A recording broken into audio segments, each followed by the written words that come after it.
My name is Miguel Myers. Welcome to My Horror Confessional, where every week I will have a guest come on and talk about one classic horror movie that they haven't seen and why. We'll discuss the movie, the actors, and probably get off topic quite a bit. Once I believe that they have properly atoned, I will absolve them of their horror movie sin. Today, we have Jonny from Uy, que horror. I have trouble saying that. I don't know why. Let me try that again. It's those R's. Yeah. That's good. So, in this podcast, Johnny Atkinson and Eileen Clark explore the often overlooked world of Latinx horror films. Every week, they watch a different horror film, whether it comes from a Latin American country, is directed by a Latinx director, or has a Latinx star as its lead. If it's Latinx horror, Johnny and Eileen will watch it. Johnny, thank you so much for coming onto the show. I really appreciate it. Miguel Myers, it is my honor. Again, I don't know if you listened to that episode that Eileen and I did, but we talked about you and your show, and we were like, Miguel Myers has to be the best Twitter handle we've ever seen in our lives. It's so Well, good. So thank it's you my very much. pleasure to be here. Thanks, man. So I just wanted to say that I am so jealous of this concept because the concept Sure. of your podcast because hmm I wanted to do something similar. I wasn't going to focus directly on just Latinx films. I wanted to do subtitled horror, but Sure. I just no me animé to it. I Uh-huh. just let it go by the wayside, and then I jumped on this premise that I'm doing now. But what you Which is guys a are great doing, premise. thank you. But what you guys are doing is so awesome. Well, you know what? I'm just gonna hand this one to this was Eileen. She called me one day in I think it was like August of 2020, so just full pandemic mode. And we both had our like little side projects going on because most of our work had just been completely obliterated. And she said, "What? Why don't we just start watching some horror movies and talking about them? Like, let's start a podcast because we had been watching a lot of movies through FaceTime together because I live in DC, she lives in New York. So we just like get on FaceTime and watch all sorts of horror movies because I consider myself like a horror fan and I have been for a long time. But she started later in life, but this is a new exploration for both of us where I feel that Latin American horror is very much overlooked. So this was a great idea on her part. I'm just gonna say where she was like, "Let's do this," and I was like, "That's a really good idea." So here we are.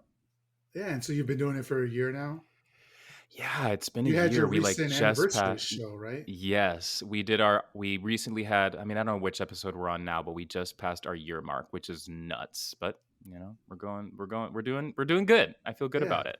and I forget which show or which episode I hmm stumbled upon you guys, or even how I stumbled upon you guys. It's just Sure. like now I can't imagine a world where you guys don't exist. But like Sure. I was like trying to remember like how did I think find you guys, but I don't know. But I do know like I was going through some of your past work, and you guys did hmm like Juan of the Dead, which I absolutely hmm love, and like I can't talk to anybody about because nobody's seen it. And it's like hear you Sure. guys talk about this movie, like it was amazing. Do you remember what you thought about that one? Juan of the Dead was an interesting one for me because I am a gay man, and I loved Juan of the Dead, but I found it as we went through it, I found it like particularly homophobic, which was such a Yeah, shame because I had such a good time with the movie, and it's the kind of movie that we watch these movies separately because Eileen and I don't live in the same place, but I felt like if we had been watching it together, it would have been an entirely different experience where we would have just been like laughing and screaming and having a great time. Pero the thing about Juan of the Dead, which was interesting for me at least, was that it taught me a lot about the gay community in Cuba, which I knew nothing about. So as much as like I had a good time with the movie, I did have my issues. At least it I learned a lot about my community through the movie. You know what I'm saying? yeah. Yeah. And you guys also recently like embraced George Romero, right? Dude, oh my god. Yeah. That was an interesting one where I asked Eileen. I was like, "We should do Night of the Living Dead." And she was like, "You know what? I don't know because I don't." But we discovered through our research through Night of the Living Dead that his the connection to Latino America of George Romero is like, it might be like a thin one, but who are we to say who is Latino or not? You know what I mean? Right. And we all like, I feel like our identity is it is vast. You know what I'm saying? There's so much to it. I struggle with my connection to my Latinx roots because, for example, my Spanish has gotten pretty what I call agringado, which I really don't like. Like Yeah. I understand Spanish perfectly, pero when I'm speaking with somebody who speaks perfect Spanish, me da vergüenza. You know what I mean? Como Yeah. que Yeah. like, oh damn, it's tough. Pero I speak it. Pero this with the uy que horror, it's a way to connect to that. But yes, I'm so sorry. I'm quickly veering off topic. The George Romero exploration was so much fun. So much fun. And we just released Day of the Dead too, which was really, really great. Yeah, I saw that. That's why I remembered it. And I Yeah. just want to say, like, I appreciated that, like the deep dive into his background, because that's the sort Yeah. of stuff I like. I could do the like a 5-10 minute review of a movie. Hey, it was cool, it was bad. Check out these skills, but like, I want to Sure. get deep into the shit and like find out everything Absolutely. about it. Yeah. Yeah. So you were saying you and Eileen live in different cities. Have you been friends for a Sure. while? We have I mean, just gonna because I know you're gonna have her on as a guest too, so you're probably Yeah, just gonna have to listen to this story again. But since I'm your guest first, I'm gonna tell you first. that's So right. because of my dad's job, I am half Honduran, but my dad was born in Washington D.C. He's quite white, Okay. because of his job, we grew up all over Latin America. I lived for 5 years in Brazil. I've lived in Bolivia, Nicaragua, Mexico, and it was when I was a kid living in Brazil that Eileen and I went to the same school. We were just kids at the time, so like I didn't she was one class above me, so I didn't know who she was. You know how it is when you're kids, if it's like one grade apart, it's like you don't exist to Yeah, me. You know what I'm yeah. saying? It's very I there insulated in your grade. Absolutely. In your grade, it's like your class, and that's what it is. Mhm. But my brother was in her class, in her grade, and he had a birthday party. And we literally have like pictures at my parents' house where if you look in the back, you're like, there's fucking Eileen in the back. That's But awesome. then it's crazy. But so Eileen is half Nicaraguan. And, cut to like quite a few years later when we were both in high school at this point, she was living in Nicaragua and I moved there with my family, and it was just like, holy shit, what are you doing here? And it was like the kind of thing where we both knew immediately, oh, this is my best friend for life. Like, this is my girl. You know what I Yeah, mean? It was just yeah. like, it was fast. So here we are 20 years later. That's awesome. That's a great story. Yeah. I'm gonna ask Yeah. her side of it too, so we'll see if it matches Yeah. up. Let's see if who knows? So, Johnny, could you tell me what your history is with horror movies in general? Like growing up, did you watch them? Were they allowed in your house? Did you like them? That sort of thing. Well, I have like a few memories of the first time I watched a scary movie. I remember we were visiting Washington, D.C., where some of my parents' friends, we went over to their house, and I remember their house being particularly cool. Like they had a Miss Pac Man machine in there, which to a small child, I was like, holy shit, what is this? This is so cool. But that night that we visited my parents' friends, they played Night of the Living Dead for us. And I think like I didn't watch the full thing, but that opening sequence in the cemetery, I'm telling you, I was probably like 5. So that opening sequence to a child is just it's still horrifying in my Mhm. opinion. It's so good. I don't think I watched the rest of the movie because I was scared, or to kids it's like, now I'm bored, I want to do something else. There's Pac-Man over here. But then after that, I remember I watched Jaws, and I watched like the first 5 minutes where that poor woman gets eaten by the shark.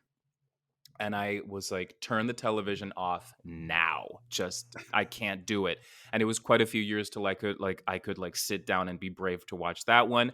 But then came like arachnophobia, which I would say is you could totally handle that as a kid. You know what I'm saying?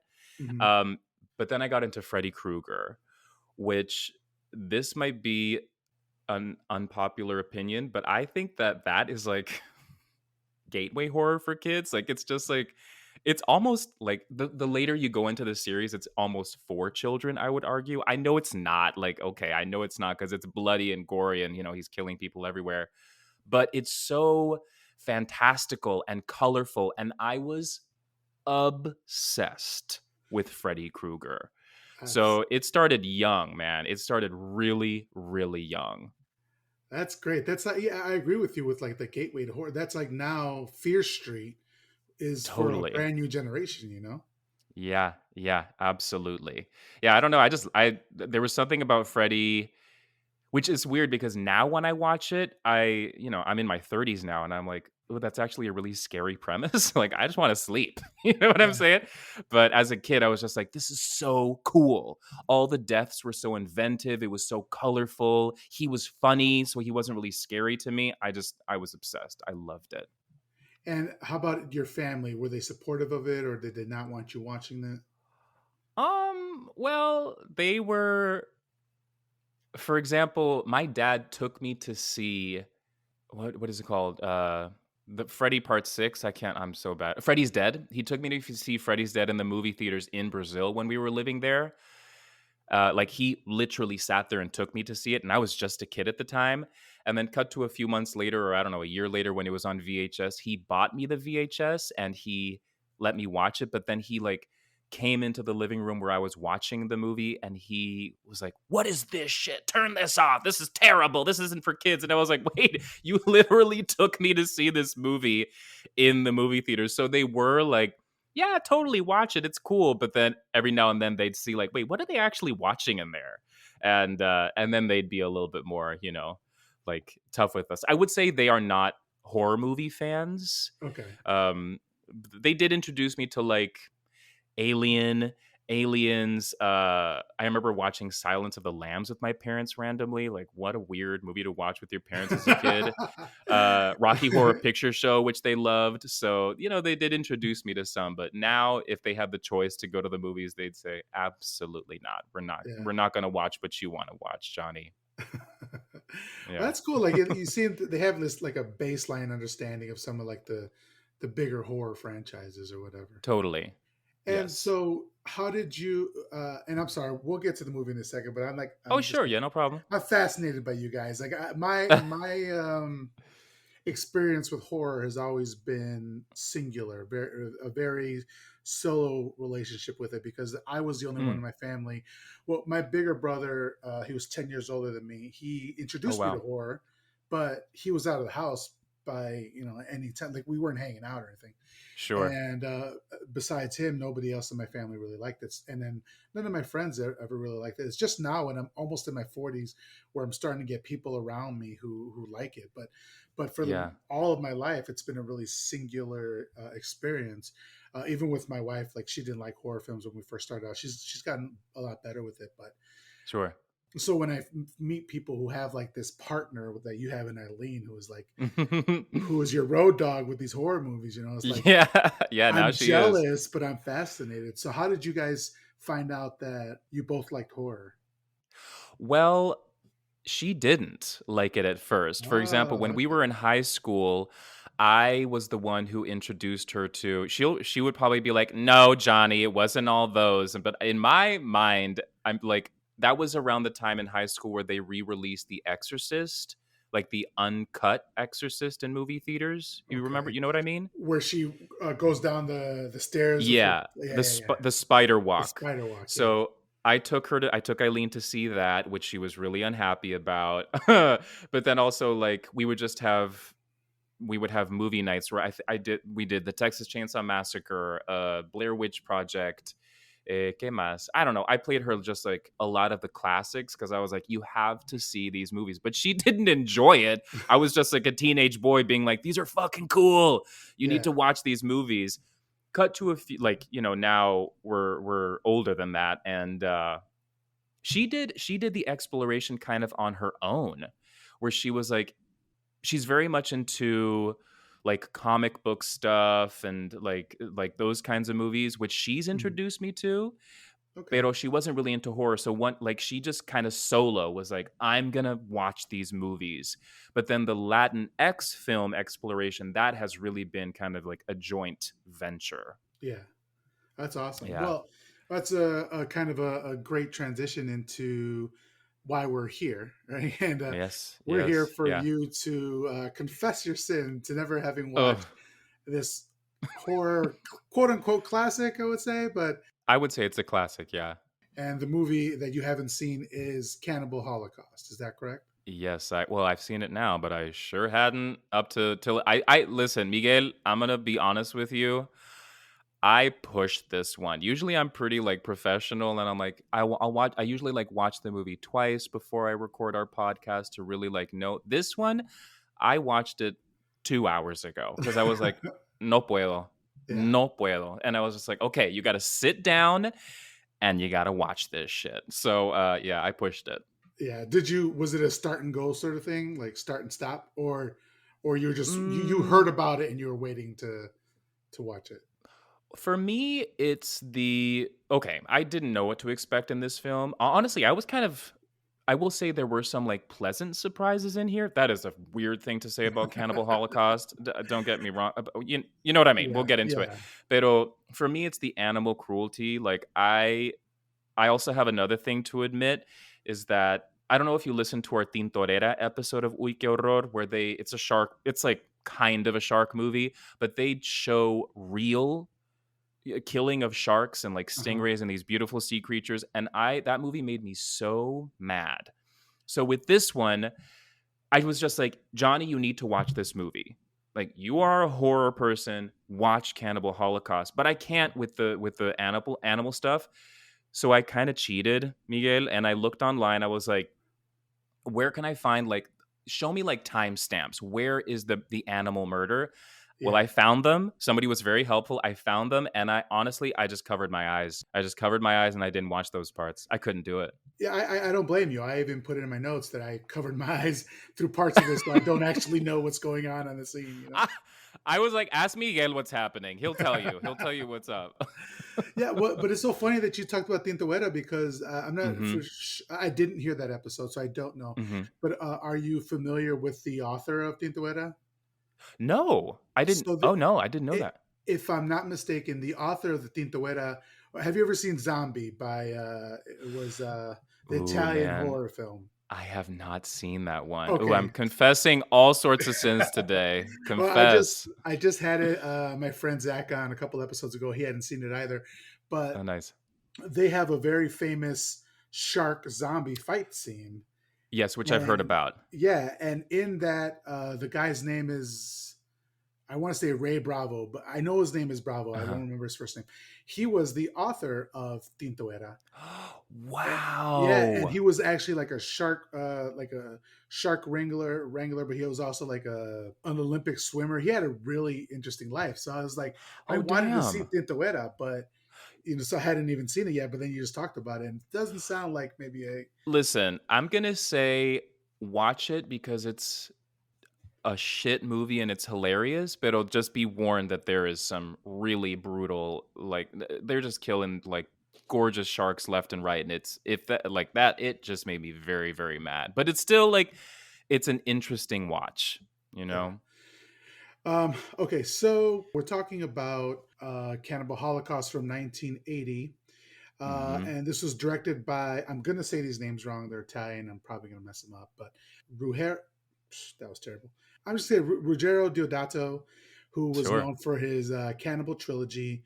And it was written by Gianfranco Clerici, who also wrote The New York Ripper, which I'm not sure if you've seen, but that also is one of those so dirty, like 70s New York movies. It's Oh no, I don't yeah, know it. yeah. Wow. I just want to say that I got a lot of my information from IMDb, which is a heaven sent, and also hmm from Wikipedia. So a lot of this stuff is going to be from there. The film's plot and violence have been noted as subtextual commentary on ethics in journalism, exploitation of developing countries, and as a comparison of modern and uncivilized societies. Yet, these interpretations have also been met with criticism, with any perceived subtext deemed hypocritical or insincere due to the film's presentation. And I say that because the director has, like, not now, because the director has come out now and said he's sorry that he ever filmed it, but in the hmm past, he tried to say that he was trying to say a certain thing about society when I don't think that was the case. I think Hmm. they just wanted to film a very nasty movie. I don't know how you felt about it, but that's how I felt. I I mean, we'll get into it more, but I did see like, okay, I see you're trying to give us like a point here, pero Mhm. when you're also trying to just shock us, Yeah, we also see right through that too. And if you're trying to like kind of be like, oh, but there's this is my point behind it, I don't know if that's the way it works. You know what I mean? yeah.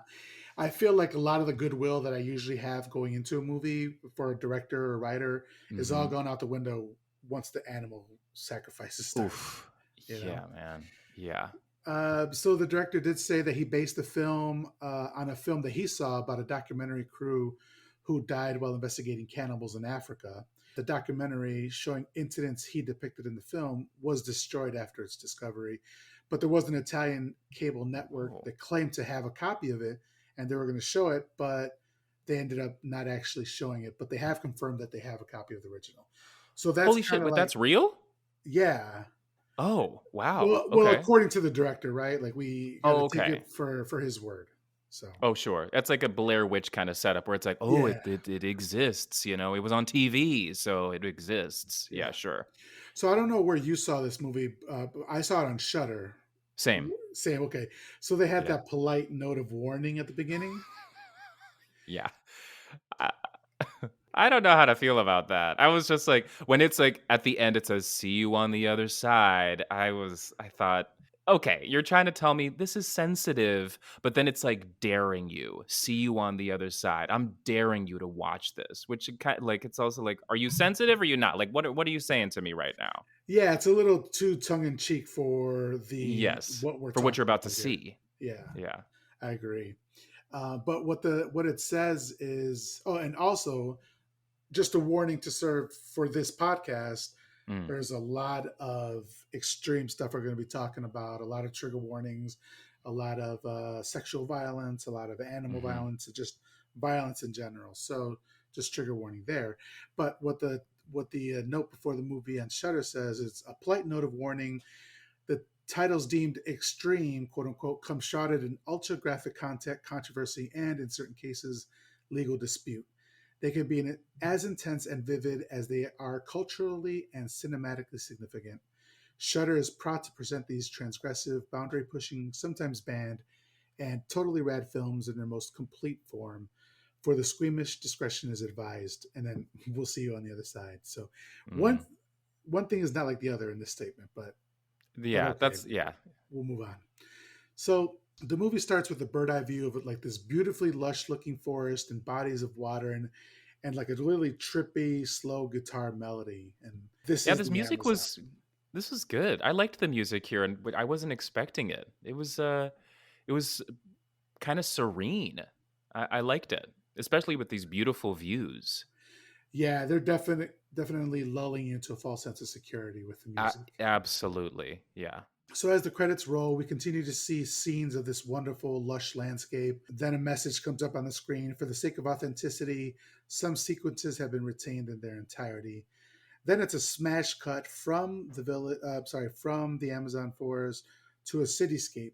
We see the top of a skyscraper, and this is just such a jarring transition. Mm, Then we hear news reporters saying, "Man is omnipotent. Nothing is impossible for him. What seems to be unthinkable undertakings yesterday are history today." And I think this kind of sets the mood for the kind of attitude of the mm. superiority complex that we have going into this movie of these, Yes.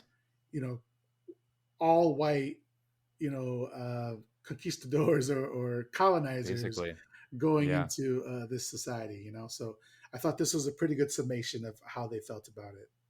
Yeah, and they're showing you like it's a little like heavy-handed where it's like the green inferno of what's about to where we're going to take you in this film, but it's showing you like the basically like the concrete jungle of New York. So it's very much, oh, okay, I get it right off the top, Yeah, exactly. you know. So the camera pans from the reporter down to the city below. We see dozens of skyscrapers and hundreds of buildings. The reporter says, with all the progress the society has made, there are still people living in the quote unquote Stone Age practicing cannibalism. I'm like, fuck this guy and his Yeah, colonizer thought what? process, you know? Yeah, no, no, there aren't. What are you talking about? This is such Yeah. bullshit. But we see scenes of inner city life, traffic on the streets and traffic on the sidewalk, congestion everywhere, intercut with the reporter describing the jungles as, like you're saying, that green inferno. Hmm. He goes on to say that these jungles are only a few hours flying time from New York City. He asks if it was to remind us of this, that these four brave Americans, I call them stupid and patronizing, Oh yeah. went down there to shoot a documentary. I gotta say, never have I wanted people to die more in a movie than in this movie. I hate to say it, Miguel, pero in my notes as we get further along, because there were some like twists that I was like, oh shit, whoa, I didn't expect it. And at that point, I was like, it is time for you to die. It's time. Yeah, I'm I don't, ready. I don't know how far you got into it, but I'm pretty much at this point. I'm ready for everybody to die. We haven't even been introduced to Sure. anybody. I'm like, I love fuck it. them all. I love it so much. You're like, no, Yeah, I don't like it. It's nope, time. no, everything about it. Don't like it. Yeah. So now we see shots of Times Square with like an absolutely humongous billboard of Dracula. I don't know if you Holy shit. noticed Yeah. this, but Absolutely. I had to look it up. I was like, what movie is that? And it's Dracula from 1979, starring Frank Langella as Dracula, Laurence Olivier Wow. as Van Helsing, and Donald Pleasance as Dr. Jack Stewart. So I have to watch this movie. Holy shit. I need Yeah, to watch this too. yeah. Wow. But That's great. What caught my eye was the Evita poster because I was like, "Holy shit, this is like oh, peak." I believe this would be 70s New York. yeah, This was cool to see New York back then. Because you even see people like just kind of looking in the street being like, "What are these people filming?" You know, like they have no idea what's going on. It's cool. That's real New York back in the day. yeah. I always love to see like slice of life shots from the 70s and 80s of Yes. New York or Chicago because I was born and raised in Chicago. So I love to see Oh, that sort of nice. stuff. It Yeah. just reminds me of my childhood, like, and I love seeing that sort of stuff. Sure. So then he warns of going to the moon before we fully understand everything on this planet. And it's like, all right, dude, let's like, he's being like effusive, you know, Yeah, yeah, he's yeah. talking a lot about it. I'm like, let's bring it down a little bit. But I could see why you were like, "Who? When is the first murder happening? Like, who's getting eaten? Like, let's go, yeah, let's go." is this reporter going to get eaten? Because I'd be okay with Right? that too. Are you sending him down? Yeah. Because it's his time. So a crowd has gathered to watch the reporter on the TV that's broadcasting from a display window from a store. And I think, what a thing that no one will ever experience again. You Mm, know, like watching TV from the window of a department store or something. Like I remember doing totally. that as a child growing up. So I just thought that was just great to see. Yeah, nice touch. The reporter introduces the four people who went down to document this society, and then he says they never came back. And we're introduced to Alan Yates, Faye Daniels, Jack Anders, and Mark Tomaso, three men and one woman. Mm, And none of the four actors went on to do much else after that that mhm. I'm aware of. So typically I'll like say, you know, Alan Yates from such and such, but there's not really anything anybody who's going to Oh, I didn't recognize. recognize anybody here. Yeah, I mean, it's not hard to imagine why. Like, if you make this movie, Yeah. if this movie's on After your this? resume, you know, nobody's like, people are like, no. One of them, I believe it was the person who plays Alan Yates, if I'm not Uh-huh. mistaken, was a porn actor, Oh, and well, he not came, surprised.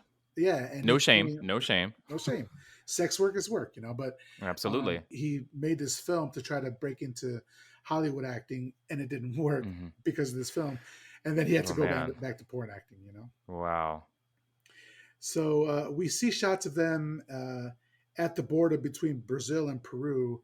They're ready to board a plane to take them to an outpost, after which they'll have to walk the rest of the way to the Amazon forest, or as they call it, the Mm, Green Inferno, which if they've already said it twice, it's not hitting the way you mhm. thought it would. Like, just No. stop, you know? No. This movie could be scary if it were set up better, but there's no suspense. There's nothing like that in this. Like it is listen, this movie is disrespectful as fuck to, you know, it is disrespectful, just Mm. period of end of sentence. But never for a moment was I like, "Ooh, I feel tension," or I'm like, "What's gonna happen?" I know what's gonna happen, and I was not scared for a moment in this film. Yeah, not at all. It's kind of weird. It's shot between a documentary and an actual film, Mhm. so you don't really know who your protagonists are because there's a number of them, and you don't care about Yes. any of them except for like the professor was cool, but even he had some moments. Yeah, Yeah, he had some weird I was like, "This dude," but also, like, there were times, kind of what you were just saying too, where I was like, "Wait, are we watching, like, somebody is this, like, the movie, or are we watching like, footage right now, like, news footage?" It was confusing to me because there was so much going back and forth, like you were mentioning. yeah. There's he. I think the director was definitely trying to blur the lines between perceived reality and Sure. documentary, and even Yeah. the people in the movie, the main the four main actors or whatever or Mhm. characters, even blurred the lines with their own documentaries, which we'll find out later on. Yeah. Mhm. It's all it's all unsettling, I would say. Not Yes. definitely not Yeah. scary, and there's no suspense, but it's definitely unsettling. Mhm. Mhm. So Faye, the character Faye, the woman, walks up to a stall and grabs something, and one of the crew asks her if she's really not scared, and she says no. She's been in plenty of other dangerous situations. And then they also ask Alan, and he says the only thing that scares him is marriage, as he hugs Faye. And I'm like, oh, okay, dude. Like, Oh, boy. yeah, Really? already. So Oh god. Faye laughs and says, "He'd take me to the North Pole to put it off," and Fake punches him. And like, this is boomer humor. Oh, dude. And also, like, I right off the top, not that I was expecting it any good acting, but this was bad acting right now. I thought, oh shit, hold on, because this is gonna be bad. Pero I will say this in this little scene here where we're meeting Faye and all these like three, kind of these three dudes. I did appreciate that the director really kind of amps the United States of Americanness of these, four white characters. Like they are shitty and they think they're fucking awesome. And they are not like Faye just said, I'm not scared at all. Nothing can hurt me. You know what I mean? And I was just like, nice. I do appreciate this touch where they don't want I don't think the director wants you to like them. He wants to kind of make you feel like, look at these stupid gringos like just walking into the woods. Yeah, like at nope. Yeah, I agree with you there. I'll just say that this movie has me like baffled. Like, so Totally. I just want to talk, John. I just invited you on to talk this through, so I appreciate you coming. You got it. We'll Yeah. do our best. Okay. So apparently there's another crew that's documenting their party, so it's like really meta at this point. And Mm. they're interviewing them before they leave. The bearded interviewer asks Jack if he knows about the parties that went out to the Amazon in '59 and '67 that also did or that didn't come back. Oh, And they're really dismissive at this point. They say, "Yeah, you're talking about Smith and the Dirty Frenchman. They didn't know anything. They don't know anything about anything. They were fools and be unprofessionals." It's like, that's what I mean right there. yeah, Hmm. just disrespectful of anybody who isn't them. Yes. Hmm. Which, I mean, America, right? So Hey, I guess we are America. getting some commentary here. So I don't It know if they yeah, meant it. I think it's yeah, exactly. Like now I see it. Like it's 2021, and I'm like I see that. That resonates. Yeah. So Faye says for us, the difficult doesn't exist, and the impossible takes just a little more time. All right. So they Oh, say they'll be Faye. back. Yeah, and they have Felipe as their guide, and Felipe throws up a rifle in celebration. So now that they've set themselves up for failure due to their hubris, like we could just enjoy them die. So this is when Yep. I This was was the like, moment for okay, you. yeah, I was I'm just good. introduced to our main characters. I'm done with them now. I Yep. send it back. Sure, sure. They're standing in front of a single engine prop plane, the ones you think of when you think of any planes crashing. And then the plane takes off from water. The reporter voices over again and says, "That was the last they heard from the four, and that was 2 months ago. Are they still alive? And if so, where?" Mm. They're sending a rescue team sponsored by New York University and the Pan American Broadcasting System, headed by Professor Harold Monroe, who gives a very strange thumbs up thing when he's introduced and like walks off, presumably to Yeah, the Amazon. But I'm like, okay, that was weird. This is awkward with his pipe. I was like, yeah, okay, yeah. nice to meet you too. So then we have another smash cut, and we're back in the Amazon. And in the background, we see 3 or 4 villagers crowded around something, like grabbing at it and taking bites of flesh. Next, the next shot, we get a closer look of the Amazonians tearing flesh from the bones of what looks like a human arm. Mm. Although the bone looks like a fake arm that someone just wrapped in various cuts of meat around it, you know? Totally. They wrapped guts around that like a bone, and we're like, okay, just eat Have at it. away at the exactly. But who is this? Is this Faye and her crew? Are these their remains? I We think don't we're know. led to, at this point, we don't know, but we could also assume yes. But Okay. we also learn later on that, yeah, I don't, Johnny, I don't know. I wasn't sure. Let's I was say like, who the hell yes. is this? Yeah. Okay, sure. But they're eating people right now. Yeah, yeah, they're definitely eating people, but there's And no blood. But it's right now, yeah. it's just the cuts of meat around us. So and these Amazonians are dressed in loincloths with like face and body paint. And then they Mhm. got the 90s bowl cuts, yo. Like Ooh, Jonathan Taylor wow. Thomas, like eat your heart out. Listen, this was me back in the day. This bowl cut look, classic 90s look for me. Oof. When we drop the episode, we'll be putting a one of Johnny's pictures from the 90s with that bowl cut along on Yeah, the yeah, social yeah. media post. So thanks for doing that, Johnny. I really appreciate that. You got it. Anything for you. So I was just gonna say like Jonathan Taylor Thomas, eat your heart out, or I guess Mhm. they'd eat JTT's heart out, right? Because Yes, I had yes. to get that Okay, joke I in. like Thank you it. for letting me I'm get that. sorry. I'm sorry. I feel like I will like kind of cut in there, but No, no, perfect. no. Nice. I I was love it. gonna get that joke out regardless. Yeah, I was cracking myself typing that up. I'm like, oh, I am so clever.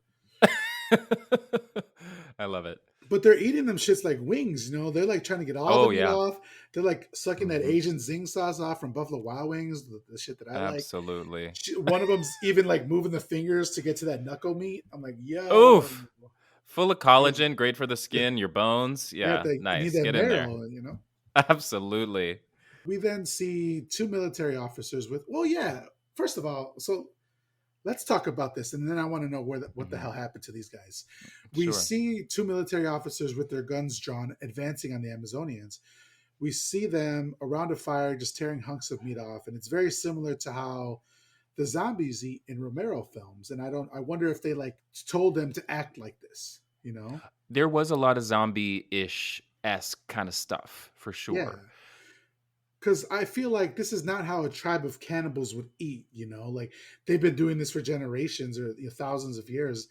They'd probably just sit down and just like chill. They wouldn't be like haunched on their Sure. hind legs and like looking around like monkeys with meat in their hands, you know? I No, feel this like, is yeah, this is disrespect and just like this is like the word the typical word like savage, which is just shit.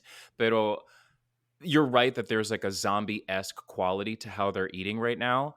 And but another thing I was confused about was, are these military guys shooting at them because of the missing crew? Like what's going on right now? Is that what's happening? unclear. Oh my gosh. Wow. Yeah, they didn't really set this up very well. No, they're just shooting all of a sudden. Yeah. Like they're just trying to enjoy their, human jerky out here and they're just getting shot at. What the hell's going on? Yeah. So this is like very frustrating. It's like racist as fuck. And like Oh my god. they're saying like you don't understand the civilization, so you label them animals. And it's like Mhm. this whole Mhm. movie is um but yeah. So the military people continue to advance, and then we see a tree sloth with which I always like to see. Oh, Miguel, I was so scared. I was like, you better not do anything to that sloth. You were like Let him looking at your leave him notes. be. Nobody said anything about Yeah. sloth murder. Yeah, Sloth. there was no sloth in here. There's no timestamp that says sloth. I was nervous for that sweet baby, but Yeah. thank God the sloth was left in peace. Yeah, I feel like somebody should just make a cut of this movie where it's just the beautiful greenery of the Amazon rainforest and like the Absolutely. animals, and just make Yeah. that a documentary, and I would just watch that. That'd be cool. For sure. The animal shots, not the like the deaths. Like the Right. animal shots in this movie are stunning. The greenery is stunning. I absolutely agree. Yeah. 100%. I would watch that to put myself to sleep at night. Beautiful. Yeah. Imagine putting this movie on and go to sleep. Like that's There might be somebody out there, some people yeah. who do it. They're like, you know what really just chills me out is fucking Cannibal Holocaust. Ah, just relaxation. Yeah. All right. I won't judge them, but also just a little bit slightly judge. A little bit. Suddenly the squadron bursts out of the trees and shoots at the Amazonians, the villagers, and they scatter as the shots ring out. So one turns around and fires a poison tipped dart and gets one of the soldiers, but he is quickly gunned down. And a chase ensues as one of the villagers makes it to a canoe, but is gunned down as well. We then see that the soldier that was hit with the dart has his shirt off, and another soldier is cutting his skin open where the Mm, dart entered to bleed the poison out. They've captured one of the villagers, and they see he is wearing a lighter around his neck as a trinket. I thought that was cool. I like that part. mhm. Yes, mhm. Plus, the Uh, lighter was cool looking. yeah. So next, we see the soldiers cleaning up the dead bodies of the villagers. Then we hear the soldiers saying, "What a shame! The soldier was only 20 years old, and once the poison hits the bloodstream, there's nothing that you can do. Better a bullet than a dart from a blowgun." So apparently, the soldier's dead. Yeah, that was I thought fast. that was I like that. I thought that was cool. Like that these villages do have some defense against these soldiers. I mean, it's very little, but it's something. Mhm. Yeah. The captain says, "How? We gave him the serum in time," but the man says the serum is expired by the time they get it. And this is why I love knowing Spanish, and it happens a lot. Is the Uh-huh. words on the subtitles don't match to what he said in Spanish. So Yes. in Spanish, he said "se ha vencido." You know, it's vencido. It's no longer good. Yeah. But the subtitles say that it says something like potency has worn off or something like that. Oh, It's like sure. Which, being, yeah. it's very close, but it's not the exact same. Yeah. Not exactly. Yeah, Yeah. yeah. So they're waiting for the gringos to arrive, and I never pass up a chance to say the word gringo. So thank you. And now that they have a Yakumo prisoner, so I guess the prisoner they have is a member of the Yakumo tribe, and so now that they have him as a prisoner, it's like having a passport to the Green Inferno again. Like, stop trying to make Green Inferno happen, Gretchen. Oh my gosh. I mean, I finally knew. I was like, "Oh, that's where Eli Roth got it. Okay. And that was Got it, going to got it, be my got it." next question. Have you ever Yeah. seen Green Inferno? I did. It was one of those movies where I was really, really hesitant to watch it. Part of it was fear because, I'm not really look, I love gore, but I was like, I'm not really ready to watch somebody be torn apart like that. And also I knew that it would be just like probably really, really racist. So I was like, I don't know about this. I remember watching it and I'm not 100% sure that I finished it. Have you seen it? I'm not the biggest Eli Roth fan. I liked his Uh-huh. history of horror or whatever movie that Hmm. he has a series of documentaries on the history of the horror on Shudder, and I enjoyed that. But as a filmmaker, he's not my favorite. I don't enjoy Yeah. gore porn very much, so I didn't want to watch it. I didn't really have any inkling to watch it. I mean, I think the real reason to watch that, like the reason people wanted to watch it was to watch just like the brutal violence of it, and I was like, that's not really. I don't need it. I don't need to. Yeah. Yeah, I don't like you were saying. I don't have a problem with gore if it services the story. and Sure. and, and even sometimes gore doesn't gore for gore's sake is fine too, but like the excessive gore porn, just not a fan of. So I Yeah, didn't I watch it. get it. So we're now in a small plane arriving in the Amazon. There's beautiful aerial shots again. Then they land in the water. Have you ever been in one of those planes that lands in the water? I don't think so. I have been in small planes like this before, but I'm pretty sure never in a plane that actually lands on water, which is a shame. I bet that'd be a really terrifying but exciting experience. Have you? And I was like, I think it'd be terrifying as well. Uh, Absolutely. Yeah. a couple years ago, either right before the Trump administration or Hmm. in the very first couple months of the Trump administration, we went to Cuba Oh wow. because they were going to be shutting all that stuff off, and President Obama made it easily accessible to Americans. So we went to Mhm. Cuba, and we absolutely loved it there. Fell in love with the island and the people. They're Mm. the nicest people. We were looking at things to do, and one of Mhm. them was take a flight in this type of plane. And I was anticipating. I was like thinking maybe we could do it, but like I didn't want to be those people who die in a plane crash on vacation. Like Oof. Yeah. could it be me? Yeah, I get it. It's also like for me with like skydiving stuff like that. I'm like, it might be fun, but what if I'm like that one, like the small percentage of people who actually dies while they're doing it? I'm good. I'm good. Yeah, Thank you. because I know my friends would just roast me for dying that way. It's like, Absolutely. Plus, I'm terrified of heights, so I'd be like, no, I'm good. No, no, yeah, no. Thank you. that's right. So we see Professor Monroe hanging off the plane, ready to onboard, and what a glorious mustache he has. I'm an admirer of Yes. mustaches, Hell um, yeah. primarily because I can't grow a good one myself. It turns into a catfish mustache, so like I'm always jealous of when I see a really good bigote. I'm like, hell Absolutely. I can grow a pretty good mustache and it's been a while, so I was like, "Ooh, maybe it's time. It's time." I love it. He looks I great. I don't know how you don't. Well, I'm sure like because you could do it, but like for me, I just want to grow like a handlebar or something like that. Yeah, totally. Or like kind of curl it up at the side, something like that. Yeah, My dad had absolutely. that type in the 70s. He had the twirl up, Nice. and my mom said how much she hated it and would like go at him with scissors to try to cut Well, it. that's the thing is that, my fiance, he's not so crazy about it, so I'm just like, oh, "Okay, fine. Let's Yeah, all right, whatever you say." So, I do it for him, you yeah. know. My body, my choice. What about that? Exactly. What the hell? I look good in a mustache. Jeez, what the hell? My dad also did have like a gold tooth in the 70s. So it's like you can have one or the other. You Ooh, can't have both. You ooh, can't your have the gold tooth dad. You said he and had both? you had both. That's good. Yeah, Nice, that's nice. drawing the line. So so in the houseboat, the professor hands his paperwork to the lieutenant, and the lieutenant says anthropologists are made of a different stock. If hellholes like this didn't exist, you'd invent them. So I don't think the Mm, lieutenant likes the jungle very much, and I'm yeah. immediately proven right because the next thing he says is he'd give anything to be somewhere else.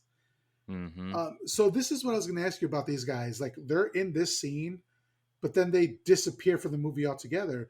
But we're led to believe that they're going to be helping out in some way. So I kept waiting for You like them to come like as reinforcements towards the end of the film, but that never happened. So what the hell? Why were they even here?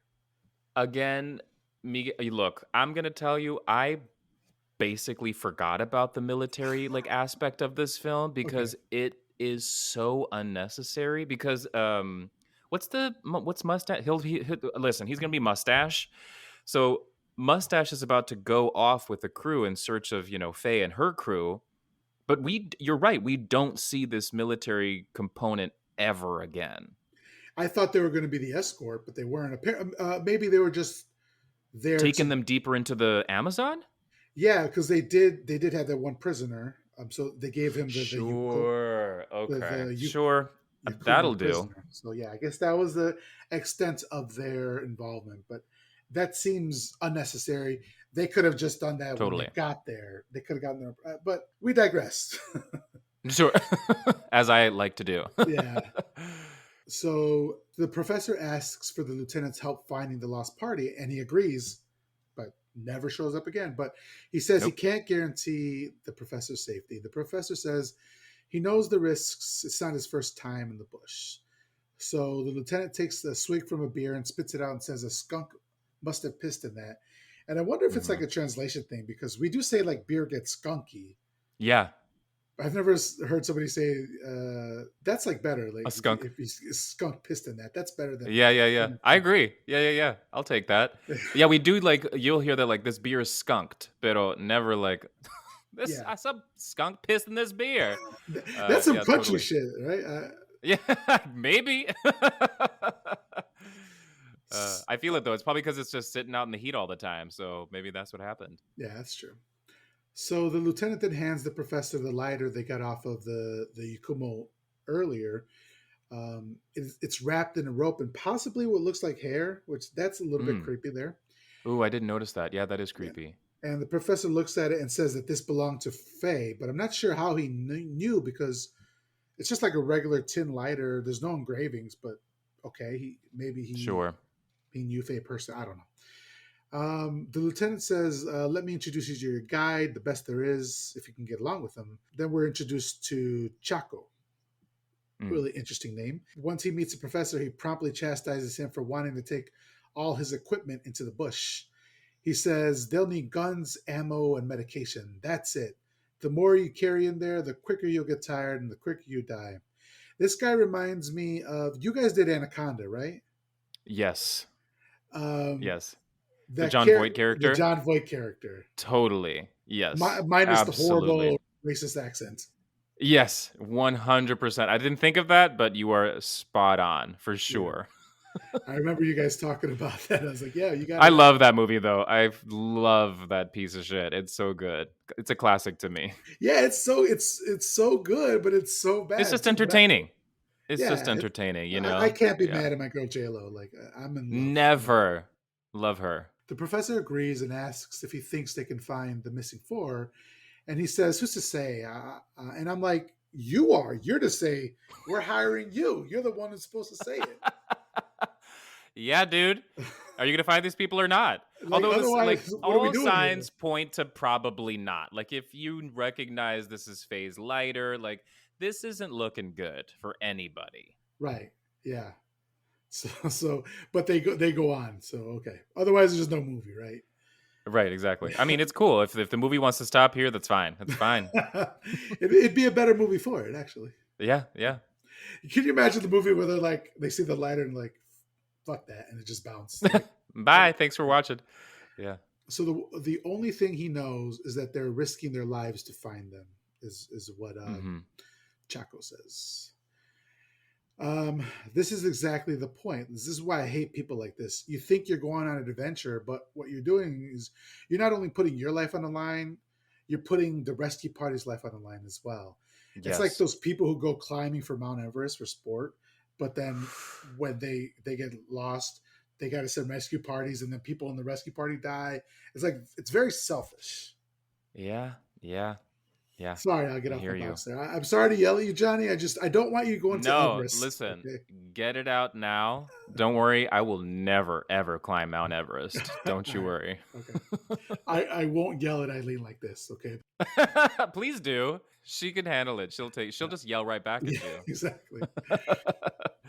And Chaco introduces the professor to their prisoner, and he says that they're great warriors, afraid of no one except for the tree people who no white man has ever Mm. seen.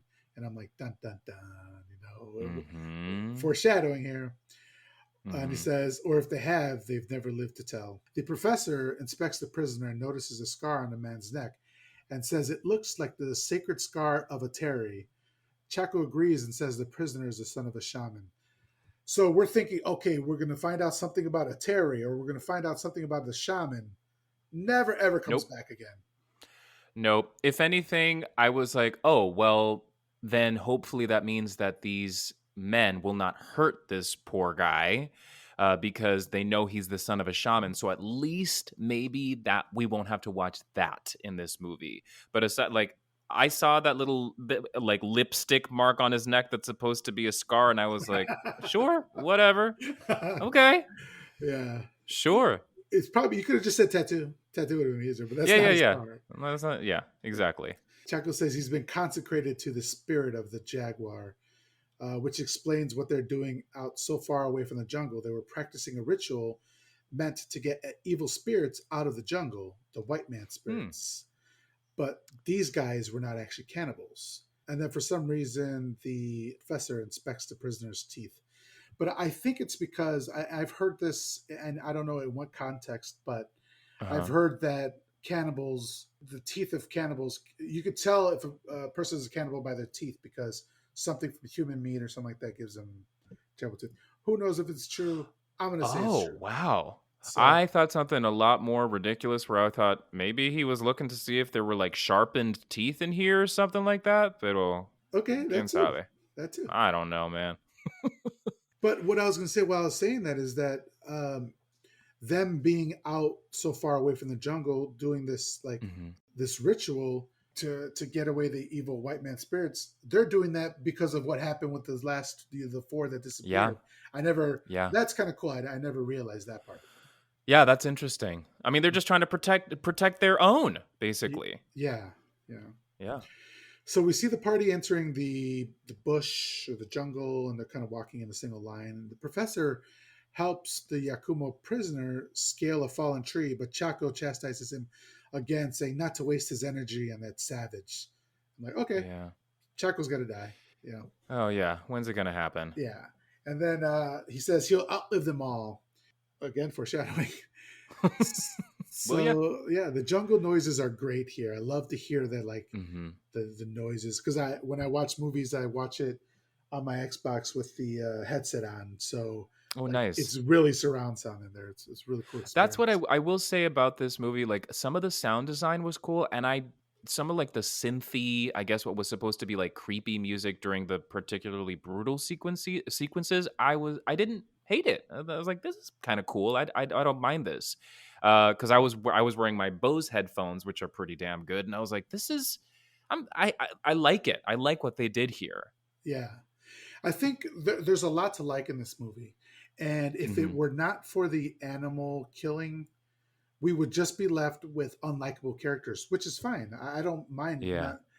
not having unlikable characters. It's just the animal part of it that I can't, and nobody should Yeah. get past. You know. Absolutely. And I will say too, like as we're about to get to this kind of shit, but the amount of misogyny in this film is holy shit. Like it is this movie is chock full of it. And I almost wish that this list that I found online about the animal cruelty also had timestamps for the amount of like rape and assault that is in this film. Sorry, trigger warning, pero it's coming. Yeah, yeah. That's why I said it up top. But yeah, agree. Yeah. There's going to be Hmm. some more stuff. So they make it to a river that they have to wade across, and Chaco says not to worry. There's no piranha, but there might be some hungry caiman around. And I Hmm. had to look this up because I didn't know what a caiman was, but it's Hmm. in the family or the subfamily of alligators. So, Hmm. and we actually see them later on in the movie, but I wasn't familiar with what a caiman was. So Yeah. that's fun to hear. So one of their guides screams as he notices leeches all over his chest, and Chaco laughs. It's like, oh, okay, asshole. I had a friend. It's a bit of a sidebar. I Mhm, worked at a place that used to was by a forest preserve, and I had a friend who, for his lunches, would go run in the forest preserve. uh-huh. And one day he came back, and he was like itching on himself. And so we're like, "What's going on with you?" And he lifts his shirt, and there's ticks all over his Oh! back and stuff like that. We're like, "Oh crap! Get out of Oh my here!" god. So he runs Holy away, like he shit. runs back to the locker room and takes Uh-huh. a shower and gets them all off of him. But then later in the day, he's hovering over somebody's desk that didn't know what happened, and he's still like Uh, itching. And he's like, the guy was like, "What are you doing?" It's like, "Oh, I'm itching." He's like, "Why?" He's like, "Oh, I had ticks all over me." And the guy's like runs away. He's like, "What are you doing? Get away from me!" And I was well, like, yeah, you can get really sick. "Yeah, you probably should have just gone home." Yeah. But you Oh know, my gosh, absolutely. What is he doing? Like running through the bushes? What's going on, man? yeah, I don't know. Doing I like don't know. army crawls? Good lord. Yeah, he was one of those people who run without shoes on, also. So Oh wow. Okay. All yeah, right. so That's intense. if that tells you anything. Yeah, it Uh, does. so as they progress further into the jungle, the Yakumo prisoner falls exhausted since he is the one carrying all of their equipment. The professor goes to help him, but Chaco scolds him again, saying to not help the bastard again because he needs to know who is in charge. The other guard You agrees with dick. Chaco. Real dick behavior. Yeah. Small dick Yeah. behavior here. Yep. The other guide agrees with Chaco, saying, as soon as you look away, the prisoner who would slit your throat. So they continue walking and come across a deserted campsite where the Yakumo were just there. And Mhm. Chaco picks up a huge tortoise shell and says, it's like an empty tortoise shell. I think it's Yeah. tortoise or turtle. Forgive me if I'm wrong. I Sure. don't Yeah. know. Oh, I don't know. Yeah. I'm not a turtle dork. All right. So all those, Same. But I uh, did think like I knew that there was a turtle scene coming up, and I was like, oh god, oh god, oh god, oh god. Foreshadowing right yeah, here. yeah. And so they know that they're on the right track. So We then see some images of the wildlife. That this is what we were talking about. Monkeys and leopards abound. Hmm. I couldn't tell if it was a leopard or a jaguar, so I looked it up, and they said that the jaguar has a similar coat pattern, but has rosettes inside of their patterns. So Oh. this is the level of research that I'm doing for you, Johnny. Hey, thanks, Yeah, man. I yeah. appreciate it. Whatever it is gorgeous, though. This beautiful kitty is just gorgeous. Like I can imagine rocking that like in the winter, as a coat. No, I would never. I would never. I would never. But then a second later, Chaco fires his rifle at the jaguar, but the subtitles say it's a leopard, so I'm wrong already. So Oh, I'm sorry about that. I hey, misinformed you. Yeah, listen, dude, I don't know either. And also, I was like, don't you dare shoot that cat. Don't you dare. But thankfully, again, we haven't gotten there yet, but oh, the yeah, cat's okay. yeah. And then Chaco starts chasing it. I'm like, why are you chasing it? Like you What missed it. the hell's It's going on angry here? now. You know. Yeah, aren't you just trying to scare it off? Like, let the poor kitty be, please. Yeah. And so he stumbles and he falls into like a skeleton that's covered in dead leaves. Okay, so the score amps up here with like a musical sting, which I really like. And like you were saying about the score, it's pretty good. Hmm. There's a Yeah, great shot of worms and stuff inside the skull, but there's still hair attached, and I'm not sure how decomposition works, but I don't oh, know if same. hair is still attached to the skull. Maybe I don't know. This wasn't bad though. I'm gonna say like the effects here, not bad. Yeah, This thing is creepy looking. yeah. And I wonder now that I'm thinking about it, I wonder if there's some cut where they take all the animal cruelty out. I think there is. I think there's a DVD that you can buy where there is like it is the cruelty, what they call like the cruelty free version. Unfortunately, I couldn't find it, and clearly the one on Shutter, which we both saw, is just like the full version. So if you want to watch it, just be ready to shut your eyes at certain points and turn the volume down too, which is what I did. I was like, I don't want to hear this. I do not want to hear this shit. Yeah. So Chaco uses his knife to scrape the bugs out of the skull, causing the professor to throw up a lot, like an unnecessary amount. Like I'm like you're not Yeah. Reagan McNeil, so let's calm down a little bit. Everybody chill. We're good. Yeah. Chaco says he recognizes the skeleton's teeth. And I'm like, could you recognize one of your friends by their teeth? Like, did they show each other their teeth and we're like, hey man, in case I go missing, this is what my teeth look like, and then show me Yeah, I'm just yours. gonna send you like a close-up shot of my teeth. I totally did not catch this part. Wow. Okay, that's what he said. It Okay. just seemed odd to me, Yeah. unless like my friend has really fucked up teeth, Then you'll like know. then you're like, oh Yeah. yeah, that's Johnny's fucked up teeth. I just said I just said Johnny because that was the first name. I'm No, not no, saying it's your the teeth first are thing. fucked Plus, up. you can't see my teeth because I got this, little guard right here. That's true. So who knows? They could be busted back here. That's true. Oh All man. right, so he says it's Filippo Cagna, another guide who knew the area as well as he did. And then the professor says, well, that makes him feel safe. And then Chaco wonders where Felipe fucked up, basically. And we know that Mm, Filippo, I believe it's Filippo, was the mhm. guide that the four documentarians were using. Yes, right. Okay, got it. Hmm. So later at the camp, they set up for the night. Chaco says they must be close to the Yakumo village as the prisoner is getting restless. Then one of the other guide comes and shows dinner, and this is where it gets bad. Mm, So trigger warning once again here for animal cruelty, and I don't go into detail because it's not necessary. But hmm. it's a muskrat, and he shows it to the professor, and then he says, "Hey, amiga," which had me fucking cracking up because the machismo. It could be funny at times, Oh, man. dude. Yeah. Yeah, yeah, yeah. And Yep. then Amiga. yeah. Sure. And then Chaco says, "That's Miguel," and I beamed. Representation matters, bro. Like hell yeah, Miguel. Nice. Yeah. So then this is when the reprehensible shit happens. I'm not going to go into Mhm. details, but the animal was not dead when Miguel started preparing it. Then we see Chaco putting white powder on his knife blade and blows it into the prisoner's face to breathe in. He says it's to keep him from running away. What the fuck is this? Like cocaine usage in the jungle right now? What is going on here? It's like, what in the Bill Cosby am I seeing right now? Jesus Christ. I mean, the level of disrespect, but also the left turn that this took. Okay, Yeah. sure. Just blowing cocaine in this poor man's face. And then the professor wonders at drug addicts in the jungle as well. So he's like making a connection between what we're seeing here Mm, and what we're seeing in the quote unquote civilized world. sure. And then Chaco takes some for himself as well, because why the fuck not? You're just in charge of like three people's lives, but okay. Sure. Uh, Why not? yeah. And then Miguel throws some muskrat to the prisoner to eat. Trigger warning. The next day, we then Mm. see another Yakumo crossing the river in a canoe, and when he reaches the shore, he pulls out a bound and naked woman. You already remember this scene, right? Oof, dude, this was rough. Holy shit.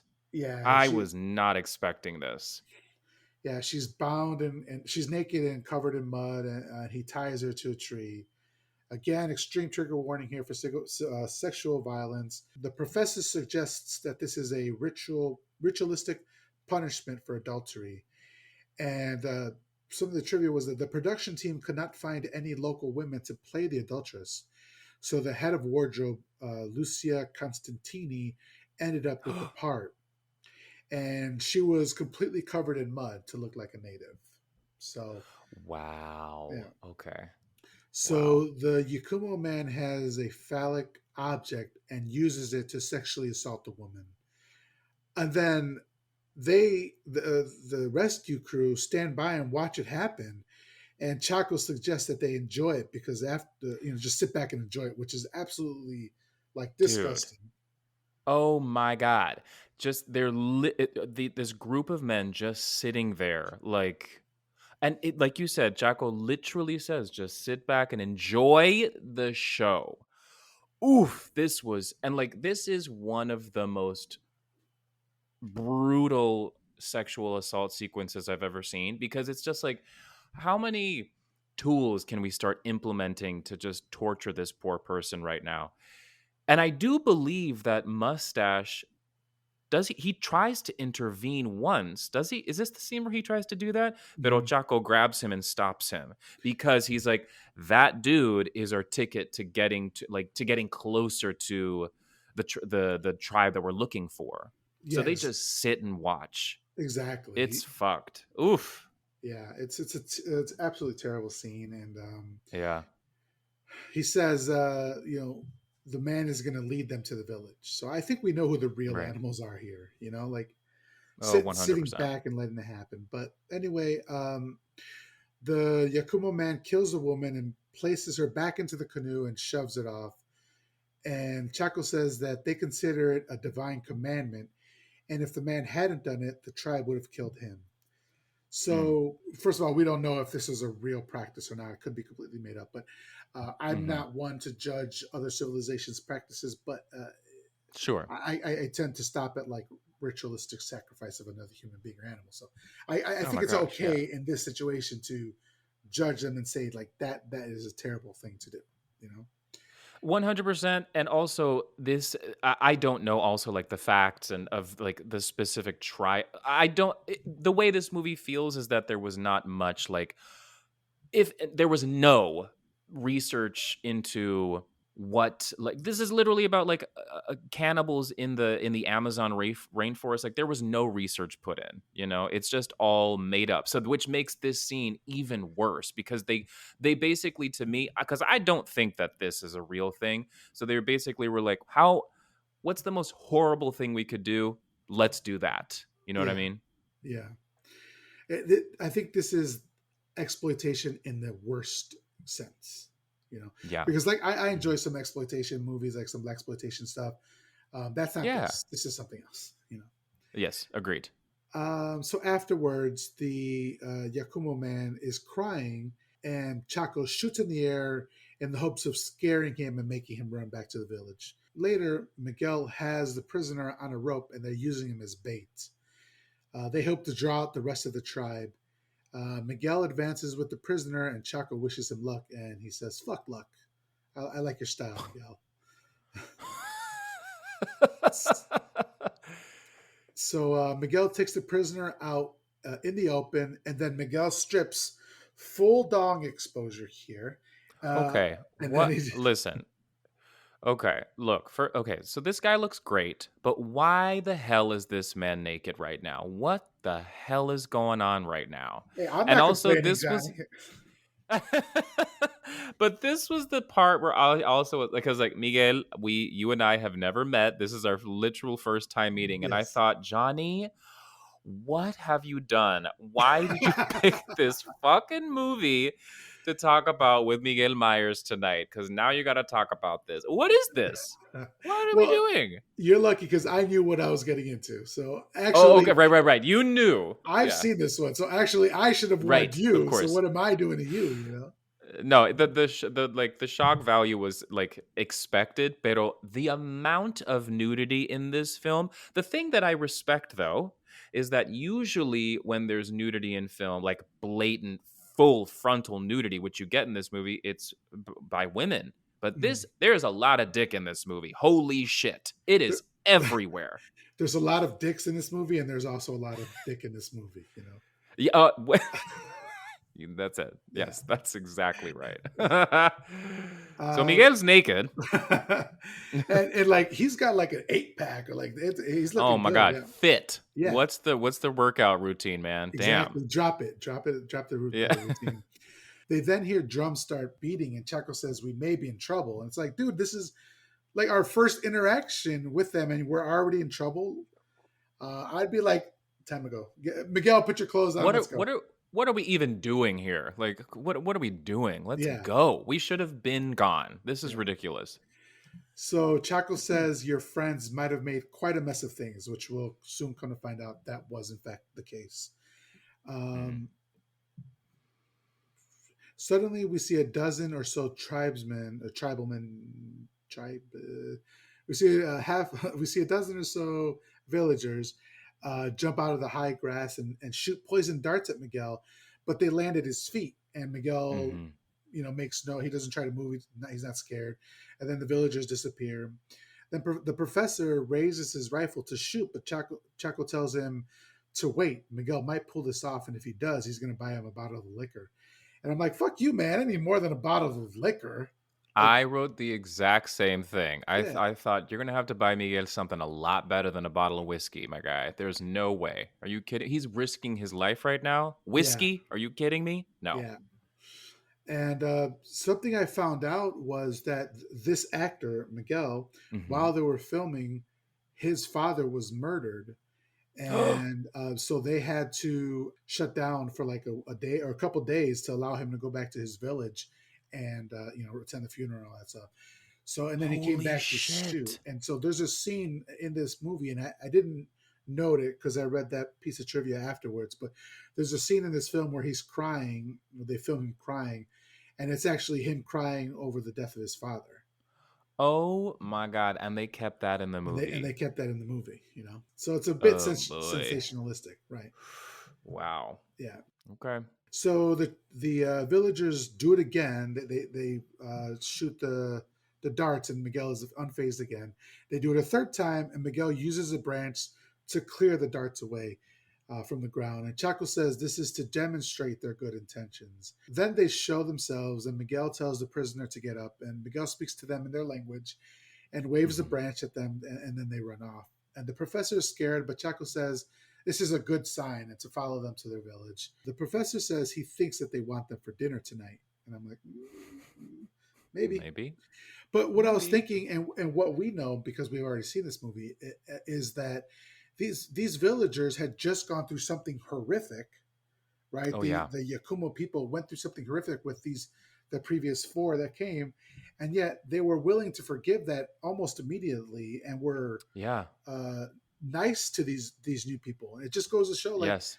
what what kind of decent human beings they are, as opposed to the four humans that they encountered previously. The Hmm. four white men they Yeah. encountered previously. So like, who are the savages? Exactly. But we did at this point, I guess we don't really know like what kind of trauma those people, the villagers went through. Right. But right, like looking back on it now, you're like, wow, that says a lot about who they are. That they're like, they give a warning, pero they're like, okay, we will welcome you to our village, our ravaged village. Right. So once they arrive at the village, they're accosted by the women who are all naked, and they're gesturing for them to leave. The Mm. village warriors arrive and basically say, "Chill, mama, they're with us." So it's like, all right, cool, cool, cool.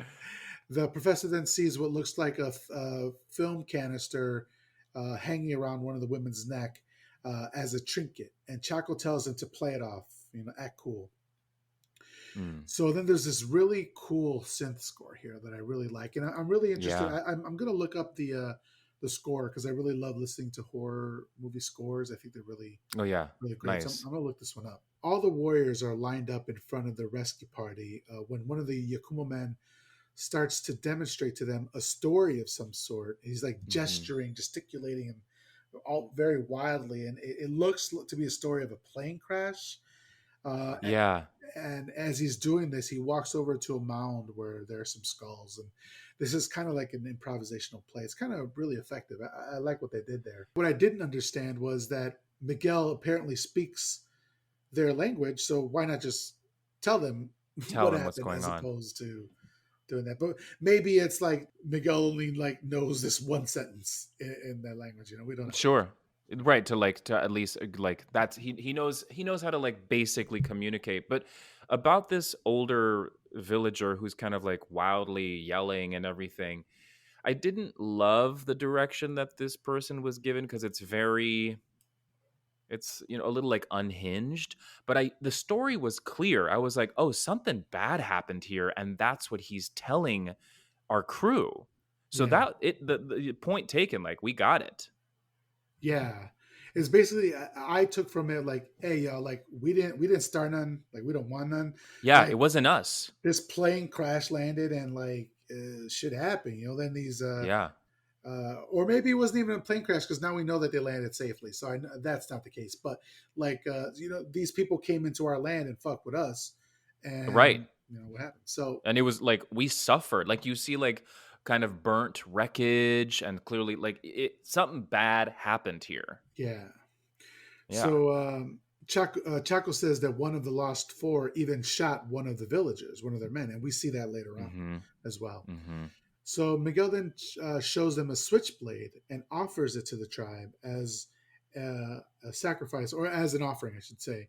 Mhm. Mhm. This is a funny scene of them like figuring out how to use the switchblade.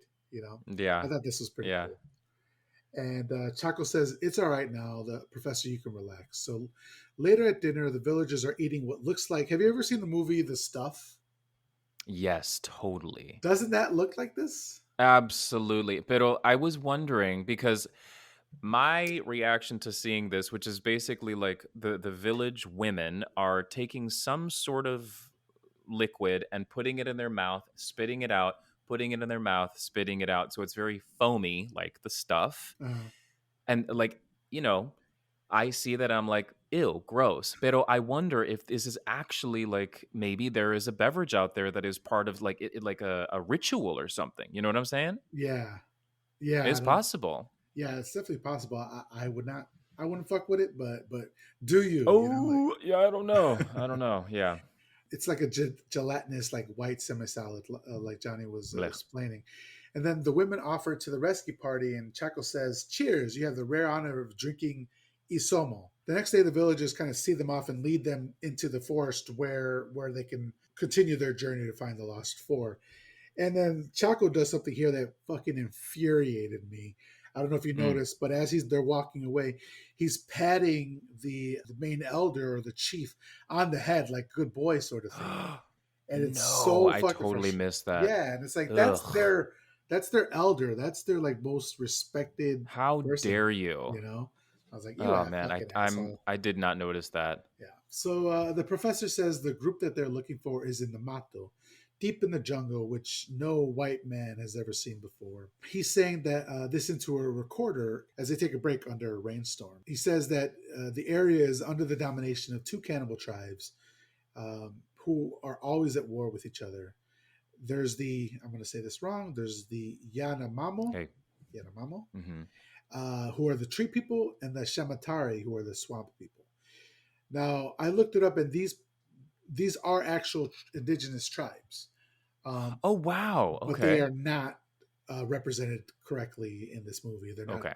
Well, cannibals or anything like that. again, shocker. Exactly right. I think they just Yeah. like found two names of actual tribes or whatever. Yeah. But in the movie, they say they do hunt and eat each other. So I noticed like Miguel is hearing this and he's really troubled. And he's like, "We didn't sign up for this, you know. Like we're here to find these people and get out." But he's like, I'm not Hmm. down for this." Also, I think this is a great device to get some exposition here. You know, like Hmm. he's using this recorder and then listening back to himself, but we're getting exposition. You're right. That is a good touch. It's a good way to get it out. Otherwise, we'd have like a conversation between like Chaco and the professor was like, you know that the Shamatari people and the Yamamama people have been Yeah, and at you're like, war oh for boy. generations. It's like, okay. So Chaco then lights up a J and offers it to the professor, who declines. And I'm like, Dude, what are we doing here, man? I the anxiety I would feel if I started getting stoned in the Amazon rainforest in search for a cannibalistic tribe. Are you out of your mind? There's no way. Yeah, it's like I would prefer for you to be at your peak performance here, man. Like, Right? I want to live, man. I want to live. yeah. I want to survive this trip. So next, they're walking and come across some Shamatari lighting a fire at the base of a tree. They're trying to flush out some Yanomamo from the tree. Again, there's another great synth score here, and Hmm. this was very interesting to see because they're in this like beautiful looking tree. Yeah. And the fire rages, and the person in the tree is crying and they're coughing until finally she falls and hits her on the ground, and they jump on her immediately and start smashing her skull in, and then they carry Ugh. her off. What did you think of Yeah. this scene? I mean, I was a little confused because I thought, okay, I hear a woman screaming, pero ¿dónde está? ¿Qué está pasando? Uh, And the tree was gorgeous because it's really huge, but it's very, I'm sure there's a specific, the tree has a name, but it is very viney. So clearly, this must have been because there was one tribe that was the tree people and the swamp people. So these must be the swamp people attacking a tree person who comes falling out of the tree yeah, and then gets bashed in the skull. But then it just gets worse because the I guess the swamp people, I can't remember the specific name of the tribes, but they take this woman and they start to cut her open, and at the same time there's another freaking rape sequence here, isn't there? Isn't that what happens yeah, right now? yeah. Again, another trigger warning. So they carry her Oh off my into gosh. a clearing where we see like a battleground just happen where the Shamatari have Mhm. obviously won. They have some Yanomamos tied to the trees and are kind of gutting them out in the open. Ugh, And a yeah. woman is being sexually assaulted. And then the woman who fell out of the tree is being eaten. So this whole scene is just like an attack on your senses. You're like, holy fuck, I don't know where to be horrified at. You know, like I'm looking over here, Exactly. somebody's being gutted. Over here, somebody's being assaulted. So over here, somebody's being And eaten. again, it's just like it's all like the violence toward women. It's like specifically toward women throughout all these scenes, and it's so brutal. God, demasiado. It was Yeah, just too much. yeah, and I think you're right because in this scene, all the people being tortured or killed or eaten were women. Yeah, I think so. And then I found something weird here. I think the Shamatari are represented as darker. Perhaps it's body paint. Hmm. I'm not sure, but they have like Uh-huh. very long hair, and the Yanomamo Yeah. are lighter skinned, and they're wearing like head coverings mostly. So I think that's a way to Mm, discern what's happening okay. there. And I don't know if that has anything to do with if he's trying to say something about like uh, what's the word I'm looking for?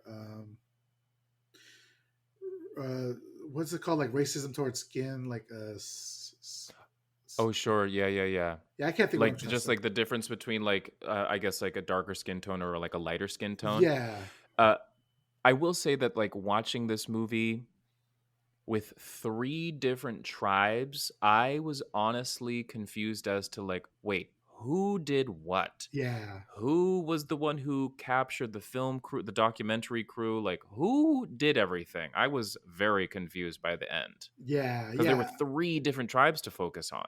I had to, and there's no real easy way to discern. who was who. Mm-mm. So I had to like Yeah. rewind a couple times, but Oh, yeah, I sure. think I Yeah. got it. So suddenly the Yanomamo appear across the river and start advancing, and the Shamatari go to meet them, and there's going to be like a bloody battle. But the professor opens fire on the Shamatari, and they scatter. And so he was essentially helping the Yanomamo tribe. So they welcome the rescue party. They thank them for their intervention by allowing them to come to their village, but they're acting strangely to them, Hmm. which is what the professor says. I mean, duh, dude. Of course they're acting strangely toward you. Are you kidding me? Yeah. They're around a fire and they're sitting up in the trees, and it's a really cool visual here. I love this where they're like levels in the tree, like the tree Mm. has natural Yeah. levels to it. It looks amazing. I love that shot. It really does. Yeah. Um, but again, I don't think that the director had anything to do with it. I think that was the actual tribe who built it like that. So Because I'm gonna give it to the tribe, but not to the director. these are actually people who lived out there. Am I wrong Right? about that? Yeah, exactly. Yeah. So I'm assuming that this is actually like where they live. This Yeah, this it's in was a their structure village. made by them. So the professor says that they've been allowed to see a ceremony of the execution of one of their warriors, a death by mutilation. Luckily, we don't see that. I don't believe. Mhm. I don't remember. But Chaco hushes the professor and tells him to pay attention to the chief. The chief starts the ceremony, but the professor says he's not sure if the man was executed as a display of honor for them or to show how they mete out justice. Oh, sure. Yeah, so that's kind of an interesting point there. Then the chief places a watch in front of them, so now they know they're definitely where they need to be here. Mm. Suddenly, the people in the trees ring up in a chorus of noise, which sounded pretty cool, the sound design, like you were saying. Next, we hear the professor say they didn't get anything else from the tribe, just the watch. So the professor says he needs to do something else. So he tries an experiment where he strips himself naked, his clothes are all gone, and as a peace offering to them. Again, holy shit! More. I was more full nudity. What the hell? Okay, here we go. He walks into the river and he's accosted by giggling women from the tribe who like play with him and like touch his private areas. They like flick it. I'm like, what is Oh, happening yep. here? I thought this man was about to be in a full orgy. I thought that that's what we were about to see right now. And then I would have got an email from you where you're like, we need to cancel this. I need to do another movie. I'm not doing this. Oh man. So then they push him down into the water playfully. Then they run off into the bush. Bad choice of words. They run off into back to Please shore. don't edit that out. Do not edit that out. So they run back to the shore, and then the professor follows them. Um, Mhm. the women lead them to a shrine of sorts. It's of dead bodies. Mm, The shrine is actually made up of the bodies of the four documentarians. yeah. And then we see shots of them again: Alan, Faye, Jack, and Mark. The professor is shocked and dismayed. And he says the tree people would not let them bury the bodies, saying they used them to drive away the evil spirits. And at this point, we still feel a bit bad for them, but that's because we Mm, haven't seen mhm. what they did yet. Right, You we're know? about to find out. Yeah. So the professor wonders what they did to die, and he wants to get the footage that they filmed, but their lives are precariously balanced here. Mm, He's also doing that thing where he's playing back his notes from the recorder so right. that the other two can hear, and it works for exposition. But they know what he knows because they're hearing it, and then Right. he even says like Chaco and Miguel can't possibly understand why. It's like, dude, they can hear you. They like even look up at him like, oh, that's how it is. We're right here. We're Yeah. right here, dude. I'm like, he said the inside part outside, you know. So Exactly. the professor runs at the place where the tree people live, and he shoots off his revolver, all like 6 rounds in the air, and then shows them the Mm, gun again as an offering, which he learned from Miguel that tribes people like offerings, and he places mhm, it in front of their tree building, in tree building area. He also mhm, pulls out his recorder and plays back tribal songs, which gets their attention. They start coming out and they start singing back to the music, quote unquote singing. You know, they're making noise. The chief appears and they lower the warrior from the rope that he's hanging from. And Chaco says, "You did it. We just got invited to dinner." And then the professor looks at the dead body and says, "What?" Oh God. Yeah, Yep. this. Mm-hmm. So another trigger warning for cannibalism here. Sure.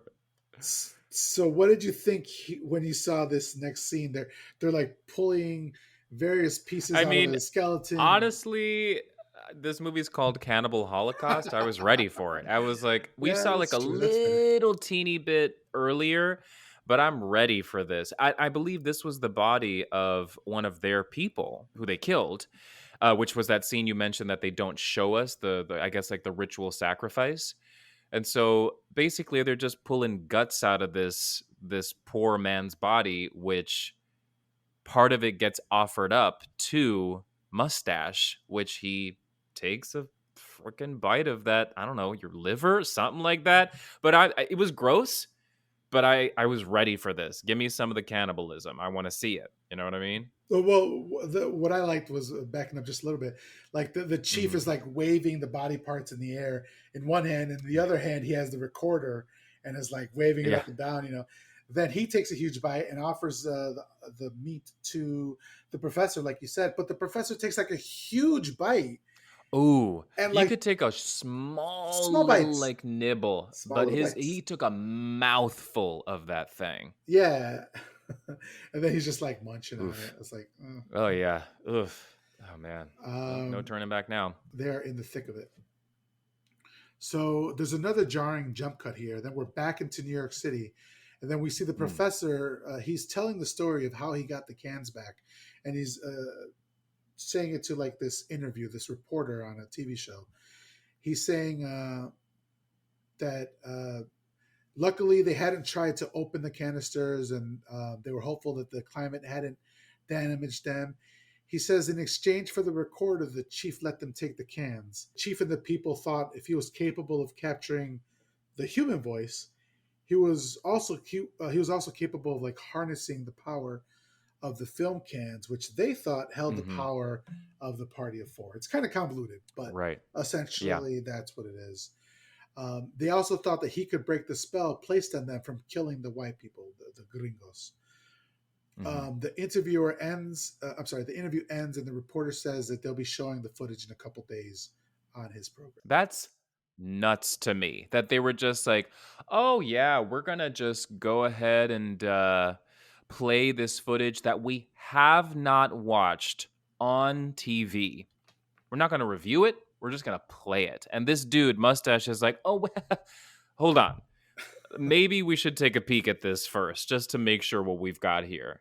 Right, which is essentially the rest of the film. It's him like Hmm. viewing the film, cutting it for a documentary, and then him deciding whether or not to play it. So anybody who's listening, we were recording one day and then we stopped. We had to address some personal things, and then we're recording on another day. And Johnny's mic isn't working, so he's using his laptop. So the audio Listen, may the audio may sound I different. It's okay. It's a free podcast. You'll live. I just I'm so sorry, Miguel. I want to throw this microphone out the window, but hopefully it won't be too annoying for our listeners, for your Yeah. listeners. No. So that's where we're at now. And then the rest of the movie is the professor going back and forth with the producers of the show, deciding whether or not to show the footage on TV as well as the footage itself. So it kind of goes back and forth from there. I thought this was a really interesting concept, and it's like a precursor to a lot of the found footage stuff that like Mm, specifically like Blair Witch and stuff like that. So, sure. what did you think of how they decided to do the rest of this movie? Well, I like that. This is what I found kind of surprising about this movie is that I thought it was just all going to be presented as like title card opening of the movie, just like in Blair Witch, like some people went missing. This is the footage we found. But this is kind of like it's like a moral dilemma where we're following people deciding whether or not to show it. But it's still incredible to me that I'm gonna call it like the news company just wants to show it. Like they haven't even watched it. They're not even gonna like proofread. You know, there's nada. They're just gonna put it out there. So I appreciate the premise. I don't believe it for half a second because there's no way that something like this would just be aired without somebody like putting their eyes on it first. So I'm at Mhm. least grateful for, I'm never gonna remember his name, for Mustache being like, we need to watch this fucking thing. You Yeah, know? yeah. I feel like he was out. He's been the level-headed one throughout the movie, even though, like I said, he did have some questionable parts. He was Yes. always kind of level-headed. Yeah. Okay, so next we're in the meeting room, and the professor is saying that he'd like to review all the material, which he's seen none of. And one thing that I questioned was he went to the jungle. He went to the Amazon to get this footage back. Mm. That's my footage now, unless like the wording of his contract said you don't get paid unless you give us the footage or something. But I'd be like, I say whether or not you do this, not you. 100%. First of all, he risked his life. Like, let's not forget that Miguel literally like stripped. Was that what the guy's name? Yeah, He like literally stripped down and put his life on the line for a bottle of whiskey. Like this was a life and death situation. So absolutely, I hope this man signed a fat contract for a lot of money, and that footage should be. I mean, at least if not his, maybe the families at least. But he's the one who went down there to get it. So I agree with you 100%. yeah. So the TV people say basically that they knew that the party, the lost party or the dead party, however to say it, Hmm. the four murdered documentarians, that they knew what they were getting into when they went out there, and it was to get this footage seen by the public. The professor disagrees and says they're dead now, aren't they? So they really, don't have a say in it. And the woman from the network then shows the professor a documentary that that same crew shot a year before about firing squads, and it's called The Road to Right. Hell. And it shows various acts of human suffering and murders and soldiers killing civilians and horrible atrocities. And I just want to say that the last Road to Hell, this sequence includes authentic execution footage from Nigeria and Southeast Asia. Okay. I So was gonna ask you yeah. if because it looks real, and Some parts of it did look real, and I was like, oh man, what am I watching? holy shit. But I mean, like, listen, on top of the sexual assault, the actual animal killing, but not like the level of disrespect of just being like, we're gonna show real footage of people being executed by firing squad, and literally after this little sequence is done, the woman who's like, let's air all this footage that we haven't watched of the missing documentarians, the now dead ones. Uh-huh. She says this is their footage that they faked. So not only is it disrespectful that they're adding this into the movie Cannibal Holocaust, but that this woman literally after we see this, she's like, it's fake. Absolutely not. Like the Yeah, level of disrespect toward the dead right there. Come on. That's yeah, bad. and just like you were saying, so now we learned that the four documentarians, they're not really, they have no morals. Yeah. They're willing to do whatever they need to, and this is the kind of the first Hmm. inkling of that, because before that we were just like, oh, they're daring, adventurers, and that's just not the case, and we'll start to get that here. Hmm. But what I learned after watching the movie and reading some of the trivia and the making of, what I didn't catch here was that the four the murdered people, Hmm. they paid the soldiers to set up these firing squads. So the woman said, these aren't like invading forces, these are like civilians. And these documentarians paid these soldiers to set up the scenario in which they could film civilians being murdered by firing squads. and then they come back to wherever they live, these documentarians, and it's all like, oh, you were so brave, fame and fortune, you win all the awards and get all the money. Yeah, and there's actually a part later on where I think his name is Alan, Hmm. is being he's like talking about wow when they're doing the horrible things that they're doing, and we'll get to it. Yeah. He's caught on camera like smiling, and the guy filming is like, "Hey, watch it, we're filming," and so his Yeah. smile turns to a frown. So I kind of like those subtle things, and Oof. we'll get there. Yeah. So then the professor is starting to see the rest of the film, and we're seeing the crew, and they're in an airplane.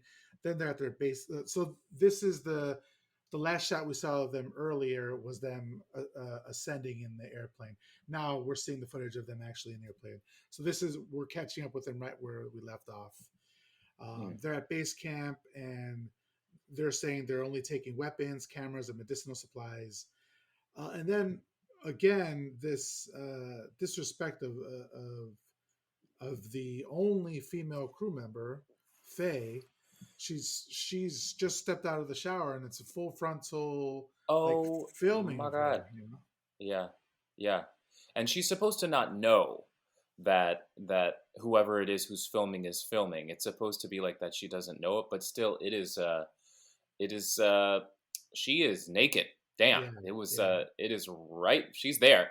But she also again another thing that I'm just like I was not expecting this is that she comes out fully naked in a room full of I think it's these it's three men, which I guess shows like the level of like comfort that she has with these people, but also like just it goes to show just like that this movie kind of wanted to shock you, like ooh cannibalism, killing animals, naked women, but she then like takes this dude's towel off and he's naked now too. yeah. Again, It's just full all male over the frontal place nudity. again for like what the third, fourth time by now. Holy shit! And I don't. Well, that may be the last one, but I don't remember. So, but Yeah, I can't. I can't be sure. yeah, but it does show you how tight this crew is. Yeah. Hmm. Um, So later, in a car, another worker, another of the workers from the network, was saying that he couldn't work with Alan. He would Mm. do because he would do anything for the shot, even if it meant blood. So then now we get various shots of the professor meeting with the fours, like either family members or close friends or whatever. The professor Mhm. meets with Alan's father to ask permission to show the tape, and the father thanks him for coming, and he says he's the only one who's reached out. He's also meeting with the relative of Faye's, who I forgot to look it up, but I don't know if it was uh, the woman who played Faye also just dressed up as a nun, Holy or if, shit. I didn't I forgot to check, but regardless, Oh it's wow. Faye's sister who's actually a nun, Mhm. and she says that Faye always wanted to be an actress, and her real name was Tina.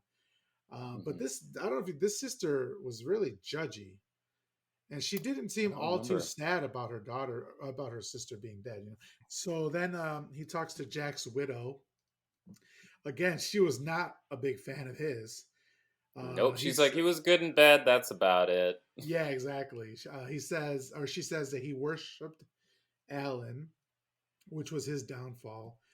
And he talks to Mark's father, who calls Mark a no good son of a bitch and to leave him alone. So it's like, wow, okay, so now we know that these were not fantastic people either. So we're starting to piece things together of who these Yeah. people were. You know? Yeah. I mean, it was kind of like if we're being honest here, right from the top, you can tell that they're not the most likable people. They're very like they're presented. At least the idea I got was arrogant, know it all. We're better than everybody else. People from the United States, like that's the idea I got, and it's just being like proven now. Yeah. So like your typical American tourists sort of thing. Hmm. Basically. Yeah. So okay. So back at the studio, they say that most of the footage was good, but some reels had to be thrown out. And we now see more of the footage, and it's just them walking through the jungle or the forest. Then some parts of the footage has audio, some doesn't. So then the sound kicks Mm. in, and Mark is picking butterflies for a collection, which is really weird. Mm. Faye says if she were in New York, she'd probably be shopping. So I thought this was kind of cool because it kind of shows the different lives you can live. Like she's in this forest now, but typically, but she probably, if she were in New York, she'd be doing something else. So it got me Yeah. thinking. I'm watching this movie now. I wonder what somebody else in the world is doing. It just took me out of the Yeah. movie for a second, but it was kind of it was cool. I know, I get that. And also, I mean, to me, that particular line, like, if I was in New York right now, I'd be shopping. Like, that doesn't really, I'm not to kind of like judge a person who would say that, but I feel like a documentarian, that's not a thing a documentarian would say. Like, that's the least of their concerns, and it just goes to me, it made it seem like Faye was here. She's like, she's playing pretend documentarian. She's not the real thing. Does that Yeah, make any, you know what I yeah, mean? Yeah. yeah. That's. I'm glad you caught that because I hadn't even thought of that. And it does come back later on where they start talking about how much money they're going to be making from this footage. So it just goes to show their Right. frame of mind is not so much in documenting a culture, but exploiting that culture. Absolutely. Yeah. So then they're in the river messing around when they come across a huge tortoise. Again, a trigger warning: animal cruelty here. These things really happened. I'm not going to get into detail that the film does, but essentially they kill the animal and they dismember it, and then Mhm. they end up eating it as well for food. Now they So do eat it, right? Because yeah, like I said, when I found that little cheat sheet online that it was like look away at this part, so I did. I was like I can't watch it. But every now and then I would kind of like maybe just like peek through my fingers and it looked like everybody was actually eating this turtle, which I'm not condoning this whatsoever because again, I would not I would not recommend anybody watch this movie because of the animal cruelty, but mhm, there is the fact, from what I understand, that all the animals that were killed were eaten by the crew. So there is that. yeah. I don't. I heard the same thing, but I don't know if it was the crew that. Well, yeah. In this particular scene, they took little bites of it, but I think they Mhm. gave it to the villagers, or the Oh, I actual see. villagers to eat. But Okay, yeah, sure. I mean, at least there's that, right? Exactly. At least there's that. Yeah. So Faye doesn't react well to this and throws up, just like the professor did earlier. Hmm. And now I'm wondering if this is the same turtle shell or tortoise shell. I know somewhere somebody who's like familiar with this is like just pissed off that I'm calling it a turtle or a Well, tortoise. that I person is apologize. not me, so don't you worry. Yeah, but they're wondering if it's, or I was wondering if it's the same shell that we saw earlier when the professor came Oh, across it. yeah. That makes perfect sense. Yeah, Yeah. totally. So this is not a pleasant scene at all. It really sucks. Oof. But I remember being a teenager watching this movie, thinking I was so Uh-huh. edgy for watching it. Sure. But now I hate these people. I hate them.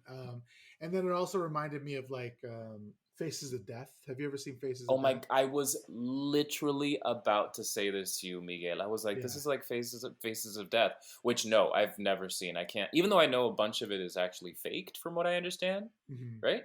Yeah. But I like, like the fact that I would have to differentiate between like maybe it's real, maybe it's fake. Nah, I've never. Have you watched it? I have. I watched it. Yeah, I was talking to my guest last week, and I was Uh telling huh. him that I used to go to my local VHS rental spot. It was called Ted's Action Video, and Ted's Action Video. yeah, it's an amazing name, That's a right? I great love it. title. Yeah, Yeah, that's great. and he would let us rent anything, and I was like a little 8 year old or 9 Yeah. year old or whatever, and so he let me rent Faces of Death at that age, and so I saw it, and that explains a lot of why I am the way I am right now. But yeah, Hey, I'm. it's still there's still vivid scenes in my head about I that can film. imagine, especially watching it as a kid. But you said you grew up in Chicago. Yeah, Did wasn't this? Did this is banned now? I'm sure. Faces of Death, right? Is it? I don't know. Let's take a look. Let me I see. wonder, because I remember I grew up in. I mean, I grew up when I remember like finding out about Faces of Death was I was living in Brazil, And at my video, we never rented it, but at my video store, they literally there was like a section where there were quite a few of them as a series, and it was always just so taboo as a kid to see like all these VHS tapes lined up. But I never dared. I couldn't do it. Yeah, and like, yeah, that cover itself was just so amazing. But yeah, I do remember there being like a couple, like three or four sequels or something like that. Wow, yeah, Yeah, I don't think I don't I it was definitely banned in tons of countries, but sure. I think United States it's still available. So, Wow, wow. Okay. but yeah, so this reminded me of Faces of Death. I remember like watching it, thinking, "Oh, so cool!" Like, "Oh, this is so forbidden," like you were saying. But now I hate this and I hate these people. And I was just gonna say, like when I was researching, like looking at the trivia, they were saying that the the I think three out of the four actors didn't want to do the shots or killing the animals, Wow. but the director was adamant that they did, and he screamed and Hmm. yelled at them. They did it, but and I think one of the men, I don't remember who, was kind of more up for it, and like the one who ended up kicking the pig and killing the pig. Do you remember later on? There's a I little wasn't pig that they watching kill. it Oh, either. you're right. Yeah, Okay, yeah. yeah, yeah. Well, Shit, I covered my eyes. moving Oh on. We don't man. have to. Well, So. yeah, but I did read this too that apparently there was, a lot of this movie was pretty traumatizing for the cast. Mm, But the thing on Twitter, maybe you saw it, but there was something that like a few days ago on Twitter, there was this dude who was making fun of another guy who was like the five scariest movies on Netflix that are like you can't finish them, and this guy's just like listing the movies, and then this other dude comes on and is like, "Excuse me, no, no, no, no, no, no, no. If you can't finish this movie, you're not a horror fan. If you can't finish this movie, you're not a horror fan. Let me tell you what movie's really fucked up. Cannibal Holocaust." And I was like, "Oh shit, I'm literally watching this like today." But this dude is a full douche, like telling yeah, this I guy like did you're not a see horror that. fan. Like, did you see that? Yeah, what an Yeah, I was asshole. going to tag you in that because I think we got off recording of the session, and I pulled up Yeah, Twitter, and yeah. it was like one of the first ones. I was like, "Oh shit!" And then yeah, he was being a gatekeeping dick, you Oh, he know. was being a fucking asshole. But I was I was like, oh, I'm literally gonna watch this movie today. But But the funny yeah, it thing was about that was he's like, "Oh yeah, um, Cannibal Holocaust. You can't find this anywhere. Like it's you have to go on like the what do they call it the black no the dark web." And I'm like, "Dude, it's on sure. Shutter. What the It's hell are you on talking about?" Shutter. Like I'm pretty sure you could probably like go on YouTube deep enough and you'd find it on YouTube. Like it's out there. And like if I'm being honest, like it's tough to watch, but it's not like it's not as bad as I thought it was gonna be. So whoever this Yeah. guy is, take a seat, please. Like Yeah. Jesus. I think he got the attention he was seeking. I'm sure that's all it Yeah, was. well, probably not the attention he thought he was gonna get, but well, Yeah. it is what it is. Okay, so then we hear Faye screaming as a huge spider crawls on her, and they manage to take it off, and then they kill it. But this is what makes Hmm. me. What you were saying is that she's not really down like that because Mm, it's a kind of a big spider, but it's still just a spider. And if you're like if you've been to the dangerous places and all that, I don't think you would react the way that she did. So absolutely not. Yeah. I mean, again, I don't know. I'm not a documentarian and all this stuff, but you would think that a person like that who knows the kind of danger they're about to put the like they're putting themselves into this situation.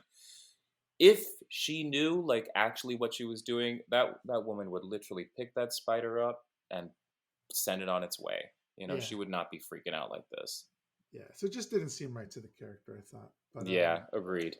so next we see them complaining about being lost, but their guide Felipe says they're almost to the village. Then Mm. they've taken a well, they're like taking a break. Then we hear Felipe screaming out, and a snake crawl out of his boot. And Felipe is like, "Cut it off! Cut my leg off! Cut my leg off!" Which they do. And I'm like, could we just talk about this for a second? Like, is there no other option? Like maybe sucking the blood out or something? Uh, I yeah. I don't know. Maybe Felipe. I mean, he knows more apparently, but I'm just like Jesus Christ, you know? Well, also this one, because they kill this snake for real, this beautiful snake, and I don't know snakes well, but it looked like a boa constrictor to me, right? Am I wrong? I know absolutely nothing about snakes other than to stay Well, away from them. again, exactly. I'm not gonna touch like even at like a zoo or whatever, a reptile whatever thing. If somebody's like, "Hold the snake, it won't do anything," absolutely not. I can't do it. There's No. no way.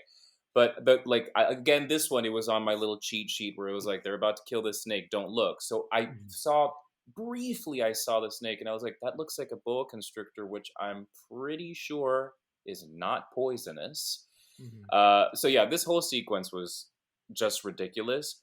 I will say though, the effects of his amputated bloody leg, which they then try to like cauterize, Mhm. wasn't bad. It was gross. Yeah, it looked really good. Like the Yeah. special effects of the fake stuff happening has been great Yeah, so far. totally. Absolutely. I was like, oh, that's nasty. They did a good job with that.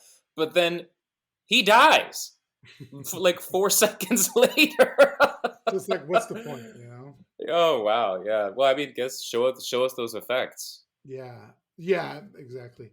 But then they're saying, oh, they'll miss him, you know. Then, but more than that, they're gonna miss the safety that he provided. Mm, So okay, so then they cover him with the leaves, and this is the person that we saw earlier, the professor or yes. Chaco tripped and fell over. So that we're all like the story Hmm. is coming together here. Yeah. So next they're talking about why they're gonna or what they're gonna do with their money, and then they're joking around like filming Faye who's using the washroom again. You know, Oh my God. terrible stuff. But I'm like, a man just died. You know, Felipe just died, and they're like dancing around and joking. It's like these They people are are chill terrible. as can be. Oh, they're awful. Like, first of all, give the poor woman a moment alone, Mhm. please, for God. Because again, she's like, "Would you stop filming me?" But they are cool as cucumbers. They've lost their guide. They're in the middle of the Amazon right now. This is a terrifying situation, and these three could not give. It's three left right now, or four? I can't. I Still can't four, yeah, remember. four. It's four left. They are like they don't think they're in any danger whatsoever. Mm. Which I again this is I think it's a I'll give it to the director and the actors. Like it's a good touch to show just how shitty these people are that they think they're in no danger. You know, it says a lot about them. Yeah. So the next scene is of them crossing a river, and then they see a caiman, which, as we Yeah, learned previously or earlier, is like an alligator. And they tell them to keep filming it, but then a huge anaconda appears, and so they have to get out of the water. And I'm like, these guys are playing with their lives. They're like absolutely. adrenaline junkies, you know?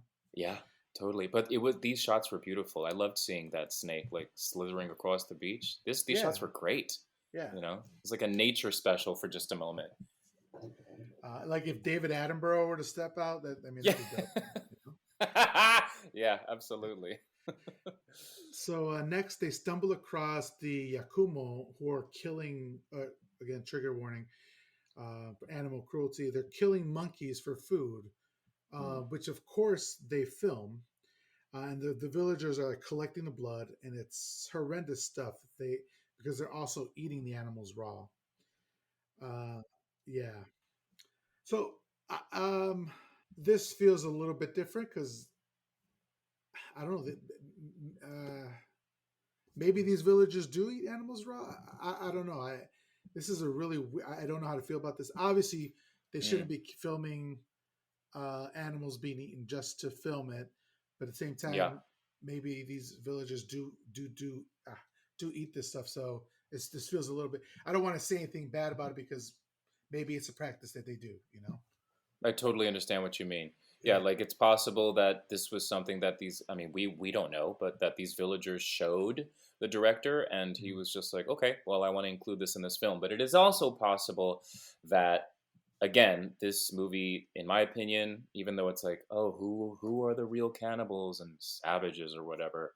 But it feels again, I have no idea, but it feels more for like shock value on the director's part. With what we've seen so far, that's what this feels like to me. Yeah, agreed. But I could be wrong. So Jack then grabs his rifle and shoots one of the villagers in the leg so that they could follow him back to his village because a wounded man is going to be slower. So right Hmm. here, this is where we know something bad is going to happen. Like this is not just your normal documentarians documenting a culture. They're actively like, They don't care about these people at all. right, it takes a turn here.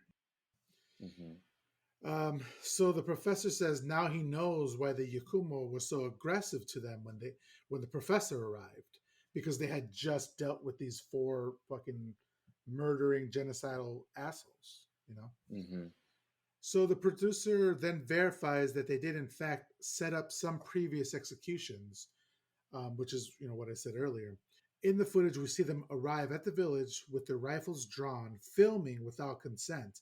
So they just run in the village, rifles drawn. They have the cameras going, and they're just like sticking cameras in people's faces and like chasing them and Yeah. scaring them. It's so disrespectful.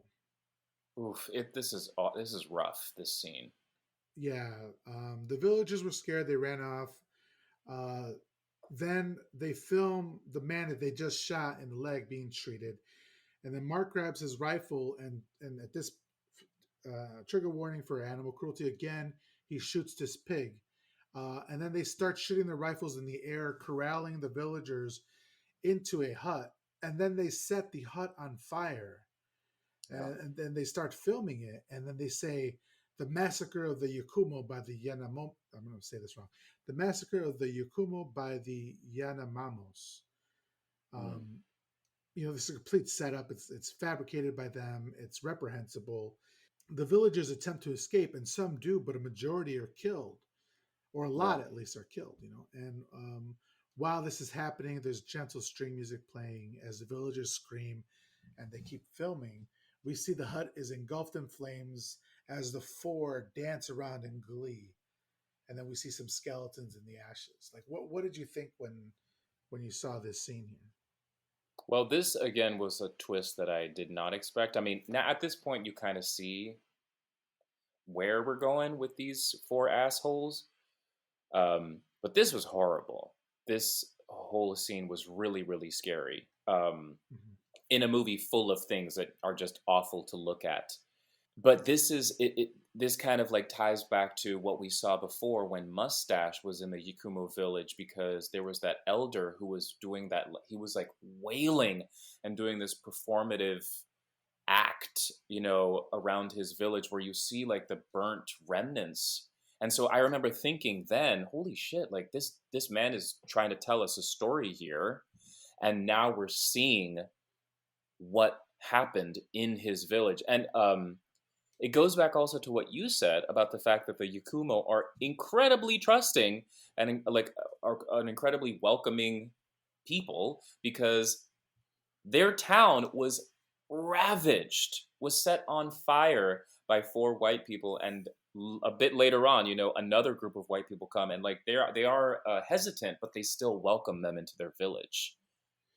Yeah, that's true. And you made a good point. I didn't connect the when the chief was telling that story and he's down on the ground and we see all these ashes and the skeletons. This was that Hmm. hut. I didn't make that That was connection. So it. yeah, That that's was great. totally it. Yeah.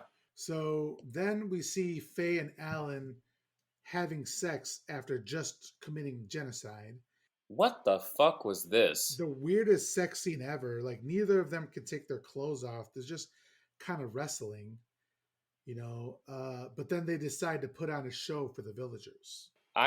For me, this felt, I mean, there's no like borderline rape or kind of rape. This felt like rape to me, looking at it. Like he is very, very aggressive with her. And it felt like she didn't have a say in this. That's how that was the idea I got here. And then the discovery of the villagers literally sitting like 10 feet back. Mhm. Oof. This is what you want to do after murdering a village. This is bleak. Oof. I did read in the trivia that any scenes of them having sex were not simulated. They were, in fact, having sex. Holy So, shit. yeah. Oh my god. So, It's just like one thing after the other. yeah. What? Oh my god. Why? Okay. All right. Sorry. Continue. Reality for reality's sake, I guess. I'm not sure. Well, sure. So next we cut to the professor talking to the TV producer saying he doesn't think his footage or this footage should air. It's primitive villagers being terrorized. I don't agree with the term primitive. I don't know if that's Mm-hmm. a term we should use or not, but that's what he says. Mm. The producers say no one knows about the Yakumo, and this is a way to learn. Uh, I just can't believe that this producer's still trying to get this footage aired. But I mean, I remember like the 80s and the 90s, like the Mm-hmm. sensationalism of TV journalism, and showing like car chases and like bank robberies and like Jerry Springer and like all Sure. that terrible stuff. I know you said you have trouble believing this, but I wouldn't put it past some Access Hollywood or whatever something to showing this kind of stuff. You know what? You might be right. You might be right. I mean, this is all that's it. The movie makes a good point. I don't want to give it any credit, but I think you're right about that. Yeah. So so the producer said, or the producer, the female producer says, the more you rape their senses, the happier they are. Uh, Mm, and so the professor says that the Yakumo should be respected, even if they are savages. He says, what if the roles were reversed? He says, what if the Yakumo came into your house and completely burned it down and, all that sort of stuff? Would you want that footage to be shown? And it kind of gives her some mhm. pause. So Hmm. back in the footage, Faye says that they've made quote unquote diplomatic ties with the tribe. Okay, bitch, that's Oh my god, I yeah. cannot with her. Are you joking me? Wow. And then Diplomatic right. ties. And we think we've seen the worst of it, but we don't. They then show an old Ugh. woman who is dying and they record it. They say that the woman it's an older woman and she's gone out. She's like dying, maybe she has cancer or something like that, and she's in Mhm. her final breaths, and we can hear it, and it sounds horrible. Just this woman taking Ooh. these agonizing breaths, and they're like with a camera in her face saying, "Yeah, this is just how the Akumo deal with death is that they'll go out and die alone." And now that I Wow. know how they are, I wonder if they murdered her and then just filmed her last breaths. We don't know. I wouldn't be surprised at all. And Yeah. also, this scene, they're all sitting around by the edge of the water, just like, oh, blah, blah, blah, chillin', chillin', whatever. And you hear that horrible, like, death rattle, and then you look, and she's right next to them. So they've just been sitting here chatting like it's a Sunday afternoon, and she's 2 feet away from them, Mhm. rotting and dying. Yeah. Oof. Um, I want to just remind my audience that Johnny picked this movie. I did. It's my fault. No, I'm just kidding. I'm just kidding. Oh my gosh. Yeah, So, listen. Let me have it. It's the truth. It's the truth. yeah. Hey, Johnny, can you give your email real quick? Okay. So they It's then, cannibalholocaust at gmail.com. you know what? I'm sure that email is taken. That's some, absolutely. I'm sure of it. So they then show a ritual, quote unquote, never before seen by white men or by white people. This scene was terrible as well, Oof. um, where it's a pregnant woman who is tied to a tree, and then they trigger warning again here.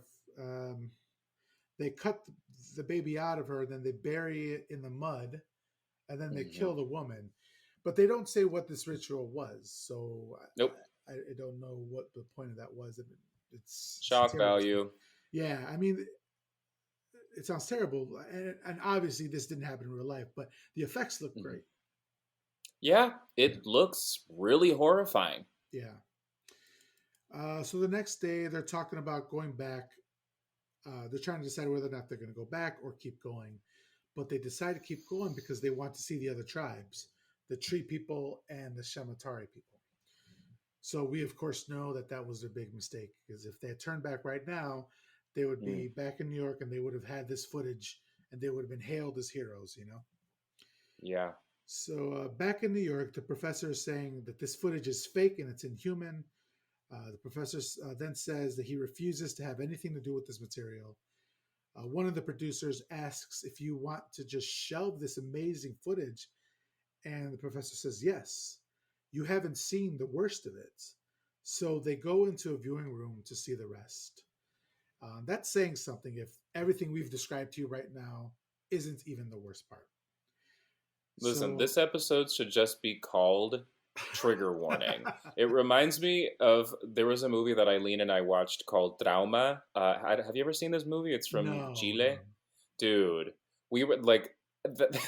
There are certain movies out there, Trauma being one of them, that it's just like the episode should just be all caps trigger warning because all these movies want to do is shock you. So if you haven't been like disgusted by what you've heard already, just get ready because it's gonna get worse Yeah. in this finale. And two things. One, I heard your Day of the Dead episode that just came out Oh a yeah, couple yeah, days yeah, ago. yeah. Absolutely Just loved came it. out. Great job. Oh, I love that fucking. It was my first time seeing it, and I was so pleasantly Yeah, surprised. it's a great movie, and you guys did a great job Yeah. talking about it. Hey, Uh, thanks, man. the other thing was, speaking of trauma, I was Hmm. just recently somebody tagged me in a tag or in a tweet about my show, saying like they had heard it and they liked it, whatever. And then yeah, and then for some reason, Lloyd Kaufman of Trauma liked that tweet, and then tweeted at me something like saying that Toxie loves me, and I was like, holy shit! Whoa! Lloyd Kaufman is tweeting at me, and he's the like Holy shit! the main driving force behind Trauma. So I just thought that was kind of cool. Like trauma films, like the Toxic Yeah, Avenger. like Toxic Avenger, exactly. Oh, holy shit! That's amazing. Yeah, and like he sent me this tweet that said Toxie loves me, and it was like a picture of like some Toxic Avenger like underwear. I was That like, oh, okay. that's the beauty of Twitter. Like you never know who's gonna who's like maybe gonna like find your tweet, like your tweet, stuff like that. It's incredible. I remember getting into the Toxic Avenger movies as a kid. I used to love that shit. The movie I was talking about though, it's like trauma, like traumatic, Trauma. Yeah. I would be interested in getting your opinion on this one. It's really fucking horrifying, but I'm sure you could stomach it. So look it up at some point. Okay. Trauma from Chile, and you might never talk to me again, but Yeah, you can handle it. I just confessed to you that I watched Faces of Death at 8. So I don't judge you. I think we might I become think best you know friends. what. Yeah. I think you should talk to. I think Eileen has watched one of those, so you should talk to her about it. I might be wrong, but I think she's seen one. Okay. Cool. Yeah, yeah, yeah. Um. All right. So back in the footage, they say they have been looking for the tree people for days, but have not found them. And here it starts to go a little bit quicker. It's a faster Mm-hmm. paced movie here. So they Mm-hmm. haven't found them yet. Next, we see them capture a female villager and calling her like monkey and Oh my god. derogatory names. And so she escapes capture, but they get her back. And then trigger warning for sexual. They yeah, trigger warning. They sexually assault her, taking Mm-hmm. turns. And Mm-hmm. Faye at first just sits back. She protests a bit, but doesn't Mm-hmm. do anything else until her boo, uh, Alan, starts to do it. Starts And then to. she's like, Then "You she has a conflict. bastard." Yeah, So it doesn't. That has nothing to do with this poor woman who's being assaulted. She's just like, I don't want my man to be having sex with another woman. It has nothing to do with the rape. She's just jealous. yeah, and she also says, "Oh, you're wasting footage." Oh, okay. because they're Okay, they're that's filming what it. it is. Yeah. So the next reel, thankfully that that scene ends. The next Hmm. reel is the most famous scene from the movie, the one that everyone talks about. Uh, and I'm curious. I'll describe it, and then I want to ask you a question. Hmm. A Hmm. woman has been staked through with a huge, like a wooden stake, Hmm. through her body, and she's and that stake is put in the ground, so it's standing straight up. And this is an Hmm. absolutely amazing effect here.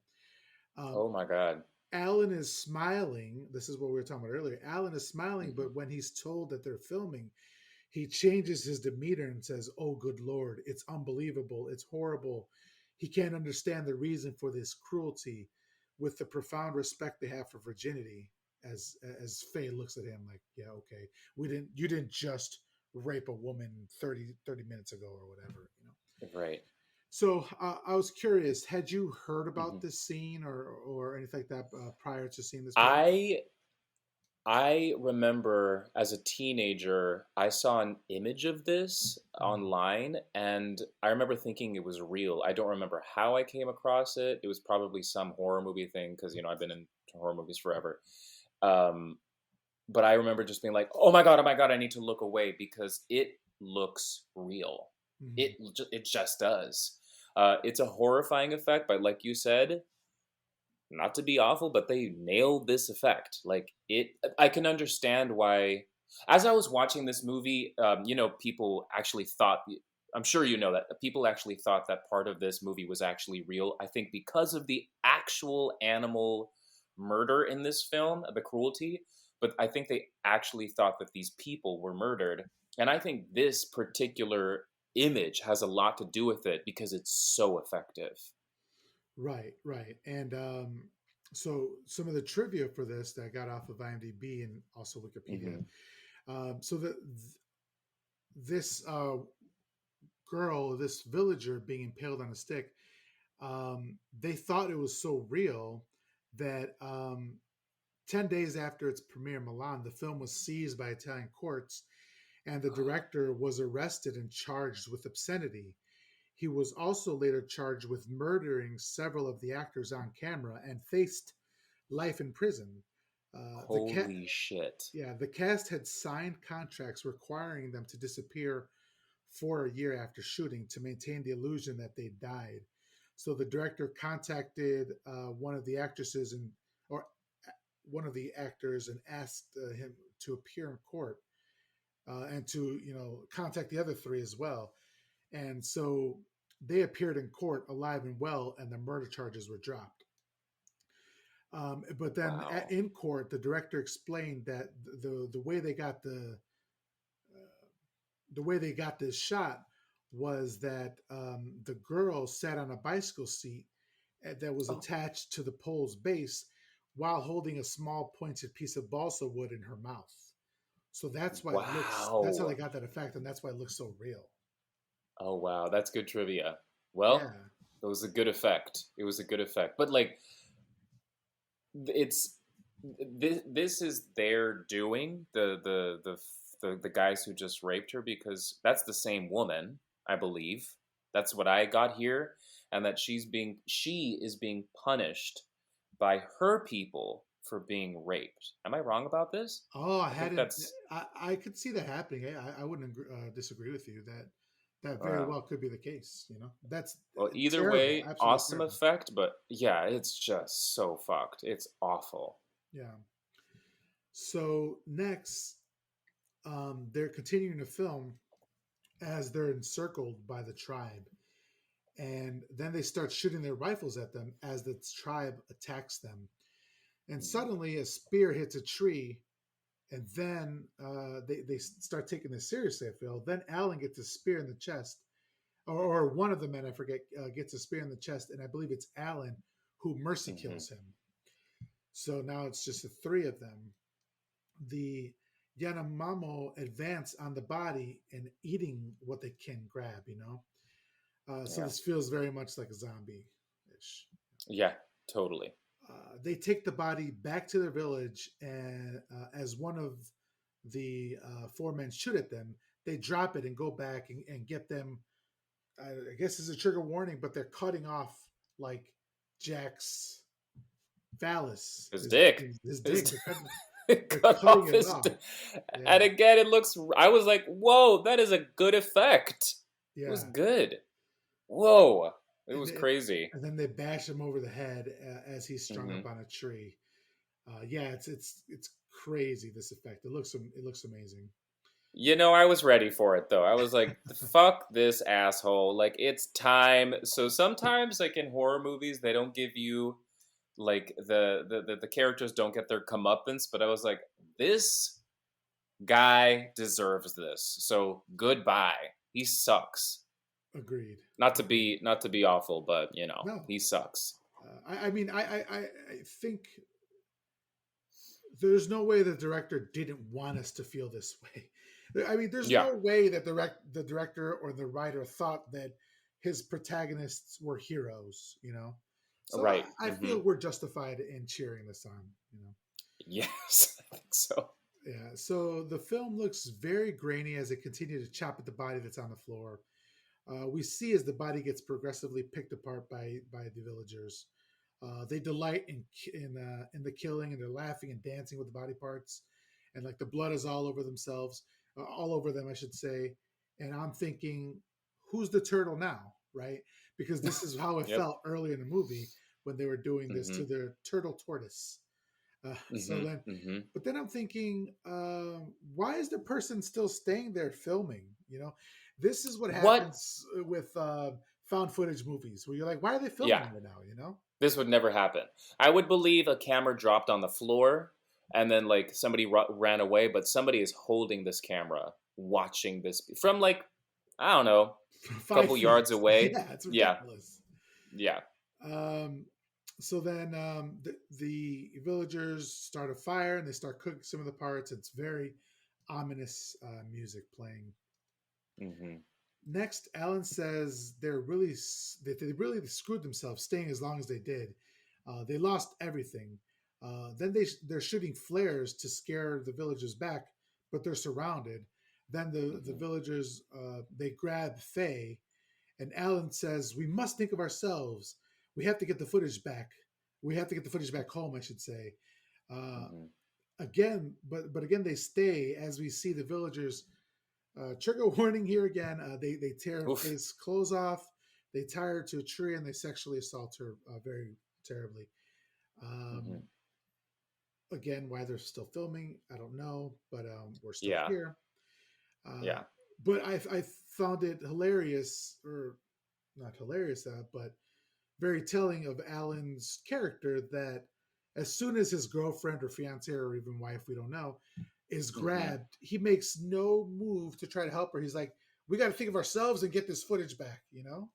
He doesn't give a shit. This dude wants to win best documentary Oscar next year, like he does not care what's I the one thing I will say about like maybe why they would continue filming is that reason, like the fame and fortune.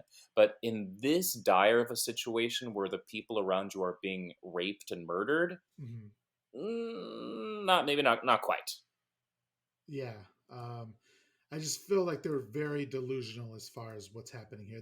I don't Yeah. think he understands quite how bad the situation is for them. And I don't know Hmm. if it's that like white superiority complex that he's like, I'm white. These are just savages. What are they going to do to me? You know, like you're about to find out. Right. He fucked around and Right. found out, basically. He sure did. Yeah. Yep.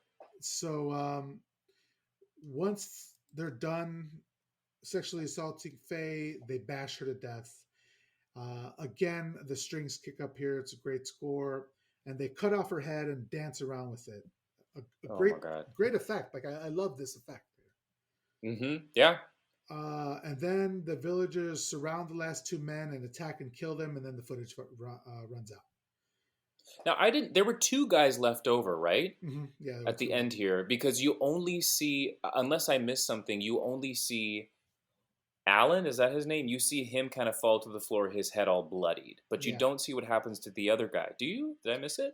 You don't, but I assume You because they were all assume, surrounded, yeah, that yeah, that. like And there's no way he would have gotten that out of this, but you don't actually see what happens to him. right, but we do see earlier in the movie that shrine that they had of the four bodies, Yes, and he's right, there. right, right. Okay, so yeah. Hmm. So back in the screening room, everyone is quiet. A VP, we will assume like a VP, gets on the phone with the projectionist and says he wants it all burned, burn it all, you know. And so finally, they understand what footage they have and what they were about to Hmm. release. Sure. The professor leaves the building thinking, I wonder who the real cannibals are. And it's like, you're maybe trying to drive home this point a little too much. Like, Oh boy. we just saw this, you know? Yeah, like we really didn't need, honestly, like the call of the guy being like burn it all, and then Mustache leaving saying that thing about the cat, like who is it, us, is it them? We do not need this, people. Yeah. We don't, like, we get it. It's honestly, it's laughable, like that those last few lines, but point taken, I guess. So he says what he says, and then he walks off into the day as we pan up to the Twin Towers, which Yeah. is nice to see, and Mm. that the music kicks in, and we get some words on the screen that say projectionist John K. Kirov was given a 2-month suspended sentence and fined $10,000 for illegal appropriation of film material. We know that he received $250,000 for the same footage. Then the credits roll, and that's the film. Mm. So I'm assuming they're saying that's how we get to see it, is because it survives due to this projectionist. But all obviously Sure. it's bullshit, you know. So that's the Sure. movie. Miguel, you fucking nailed it. You did a great job. Yeah. Nice job. Well, thank you. Uh, I do like the whole, like, this is pre Blair Witch. This is like this is an original idea. I think this was inspired by something, but I will give it that it feels. It is all for shock value. It is incredibly racist, but it feels somewhat original. You Hmm. know what I'm saying? Yeah, yeah. Um, this is a weird one to feel. You gotta like search your soul after seeing this one. Yeah, exactly. Like, speak carefully because this movie is so darkly offensive. Yeah. So there's a couple bits of trivia that I wanted to go over.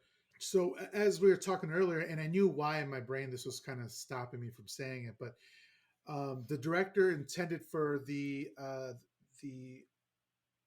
villagers to eat fake brains from a monkey head. The natives talked him out of it because monkey brains were a delicacy to them. Oh So they were wow! actually eating real brains from there. Whoa. Okay. You know, so I remember reading that, and I know my brain was like, something's there. So, Hmm. um, and so this movie is the second of the director's Cannibal trilogy.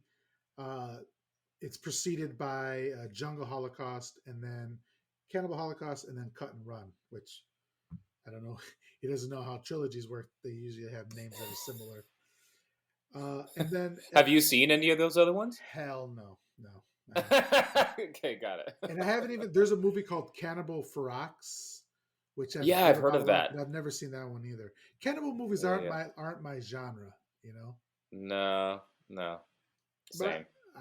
if you were ever to have a podcast about not watching movies and ask me to come on, I would choose Cannibal Ferox. There we go. Okay, and then if we're going to talk about the director and kind of what a terrible person he was, a couple things come up. Francesca Ciardi has stated more than Hmm. once, including on the DVD audio commentary, that she felt that the nudity she was required to do was excessive and unnecessary for her role.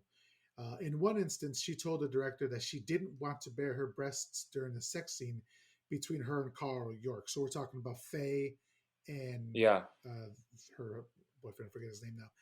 The sure. director then dragged her off the set and screamed at her in Italian until she agreed to do it. Oh man. Okay.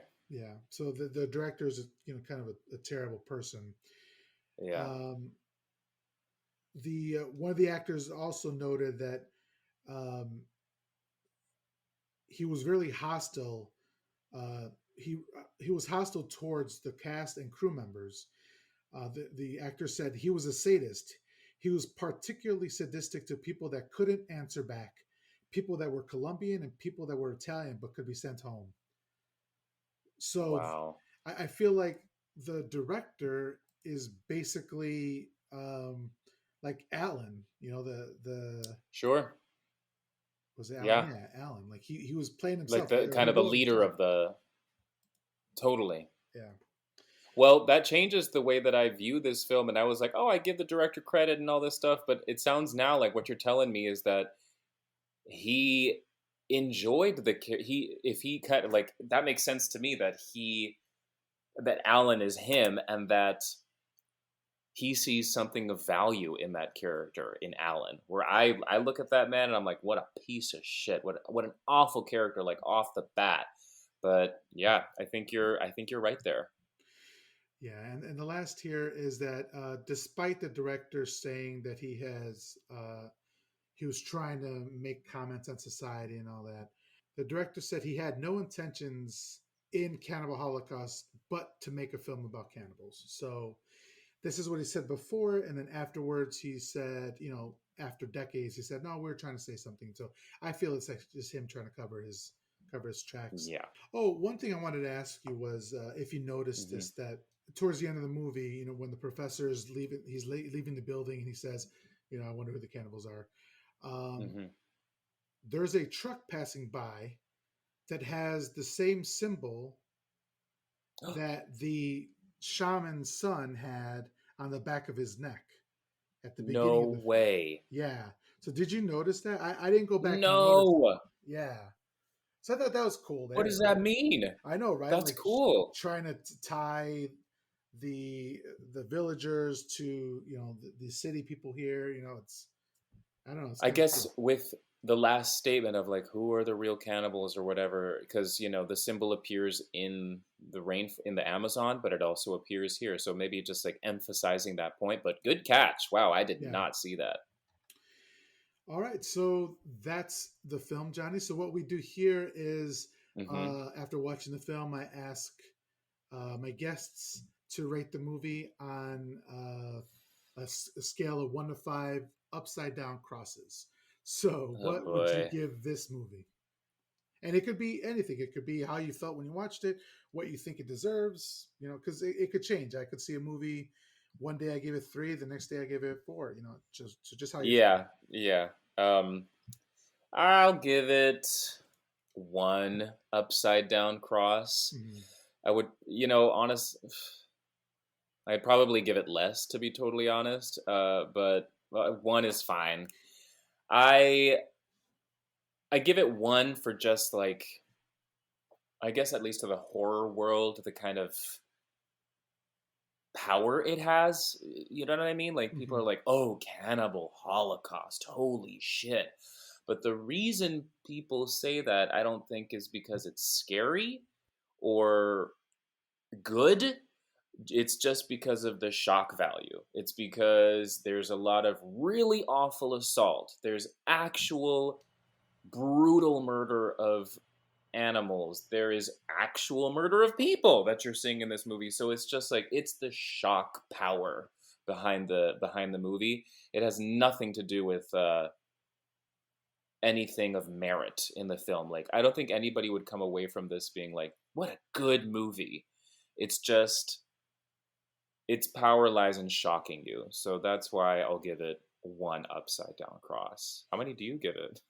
Yeah, it's difficult. I think I gave it like when I first saw it, or when I was Hmm. first rating it on Letterboxd a couple years ago, whatever, like 3 stars, because it's Hmm. not a feel good movie. Like there's not, No. you know, specifically with 80s movies and slashers, you like, oh wow, look at those kills, it's fun, it's enjoyable, Hmm. or it's suspenseful and you like the story and all that. And there's a lot to like here, but it like the animal killings and the Hmm. sexism and all that stuff kind of detracts from it, and and finding out about the director and all that sort of stuff. So Yeah. I don't know. It comes back to can you detach art from the artist, and that's a question I'm Hmm. always having with myself. It's a good Um, question. so I don't know. I want to take the easy way out and say it's unrateable, but I'm not letting you get away with that, so I can't do it to myself. So I would say 2 stars, just because there's some really great practical effects here, You know what? You're right. Hmm. and there's some cool stuff to like about it, but there's a lot of stuff to hate about it. So I think 2 stars is fine, and I wouldn't disagree with you for saying 1 star, and I wouldn't disagree for anybody who said 0 stars and never watched this film, Hmm. because that's just the type of movie it is. It's a very Sure. divisive movie. Yeah, So agreed. Well, I will say though, also just to, if you don't mind me adding on to your point, that the effects are very good, and it at least, like, I think that the director just set out to shock people, but at least he does kind of like say like he does have a message, if you will, with this movie. Like, who are the real savages here? But that, or like the real cannibals here. mhm. But that is a thinly veiled message in a very racist ass misogynistic film. You know what I mean? But at Right, least he like tried to throw in a little tale of morality there or whatever. yeah. Johnny, what we do now here is, Hmm. in order to fully absolve you of your horror movie sin, I will be suggesting 3 movies for you to watch. And unless Okay. you watch these movies, then you're not going to be fully absolved. Then you're going to burn in the fiery pits of hell. And that's not my fault. That's on you, Johnny. Don't try to put that on me. All right. got it. All right, Johnny. So the 3 movies that I'd recommend to you, in the similar vein to the movie we just saw, would be uh, The Hills Have Eyes from All 1977, right. Wes Craven joint, great movie. Zombie from 1978, and then another Italian horror film, and then Cannibal Frogs, 1981, another Italian cannibal movie. So those 3, I think you really would really enjoy. Thanks, man. I am ashamed to say that I have not seen those three, but they're on my list now. I will get to it. Awesome. All right, Johnny. Thank you so much for joining me and talking about this horrendous movie that you chose. I actually like. I enjoyed watching it. I'll probably won't have to see it for another 10, 15 years, but I'm glad that I saw it. Yeah, Thank you for joining me on here, Johnny. If you would please tell people where they could follow you, where they can find the show, anything you'd like. Go absolutely. right ahead. Well, first of all, thank you so much, Miguel, for having me on. This was uh, a blast. It just feels like a weird thing to say when you're talking about Cannibal Holocaust, but it was. And I hope someday you will forgive me for picking this film. So you can find me on Instagram and Twitter at Jonny Elliott. That's at JonnyEliot. You can also find my podcast with my best friend and co-host Eileen Clark at Uy Que Horror. That's UYQUEHORROR on Instagram and Twitter. And you can also find our network, Sonoro, at Sonoro Podcast on Instagram and Twitter. Actually, you should definitely follow them. They put on a great show. I love their podcast, and they were actually kind enough to watch a movie that I recommended. What was it? The El esqueleto de la señora Morales. Oh my god, that movie was so good. I Yeah, love yeah, listening to you yeah. guys talking about it. You like hit all the points that I wanted to hear you talk about, and it's such a fun movie. And you guys I did had such a never great. heard of that before. What a great film. Yeah, that was a treasure. That was a I reserve my like really high rankings cuz like you do 5 upside down crosses, we do like how many out of 5 oohs will you give a movie? And I'm Which I pretty sure I love. gave I that love. one 4 out of 5 oohs or ooh ooh ooh ooh. Yeah. I loved that movie. It was so good. Yeah, thank you guys so much for doing that one. That was great. No, thank you for the recommendation. And actually, Eileen was going to be on an episode of My Horror Confessional coming up pretty soon. I'm not sure. She's scheduled for next week, but I'm not sure where it'll Mm-hmm. fall in the schedule. But yeah, I'm looking forward to talking to her as Nice. well. If you'd like to follow me, you can follow me on Twitter at MHC Pod, like My Horror Confessional Pod. You can follow me on Instagram at My Horror Confessional. You can, if you would like to email the show, you can email me at myhorrorconfessional@gmail.com. The music has been done by Taylor Fox. You can follow her on Instagram at the Taylor Fox. She also has an album coming out pretty soon with her band Great Hag. You can follow her on Great Hag on Instagram as well. The artwork for the show was done by Cap Mikey. You can follow him at Instagram on Cap'n_Mikey_art. That's the show, everybody. Thanks for listening.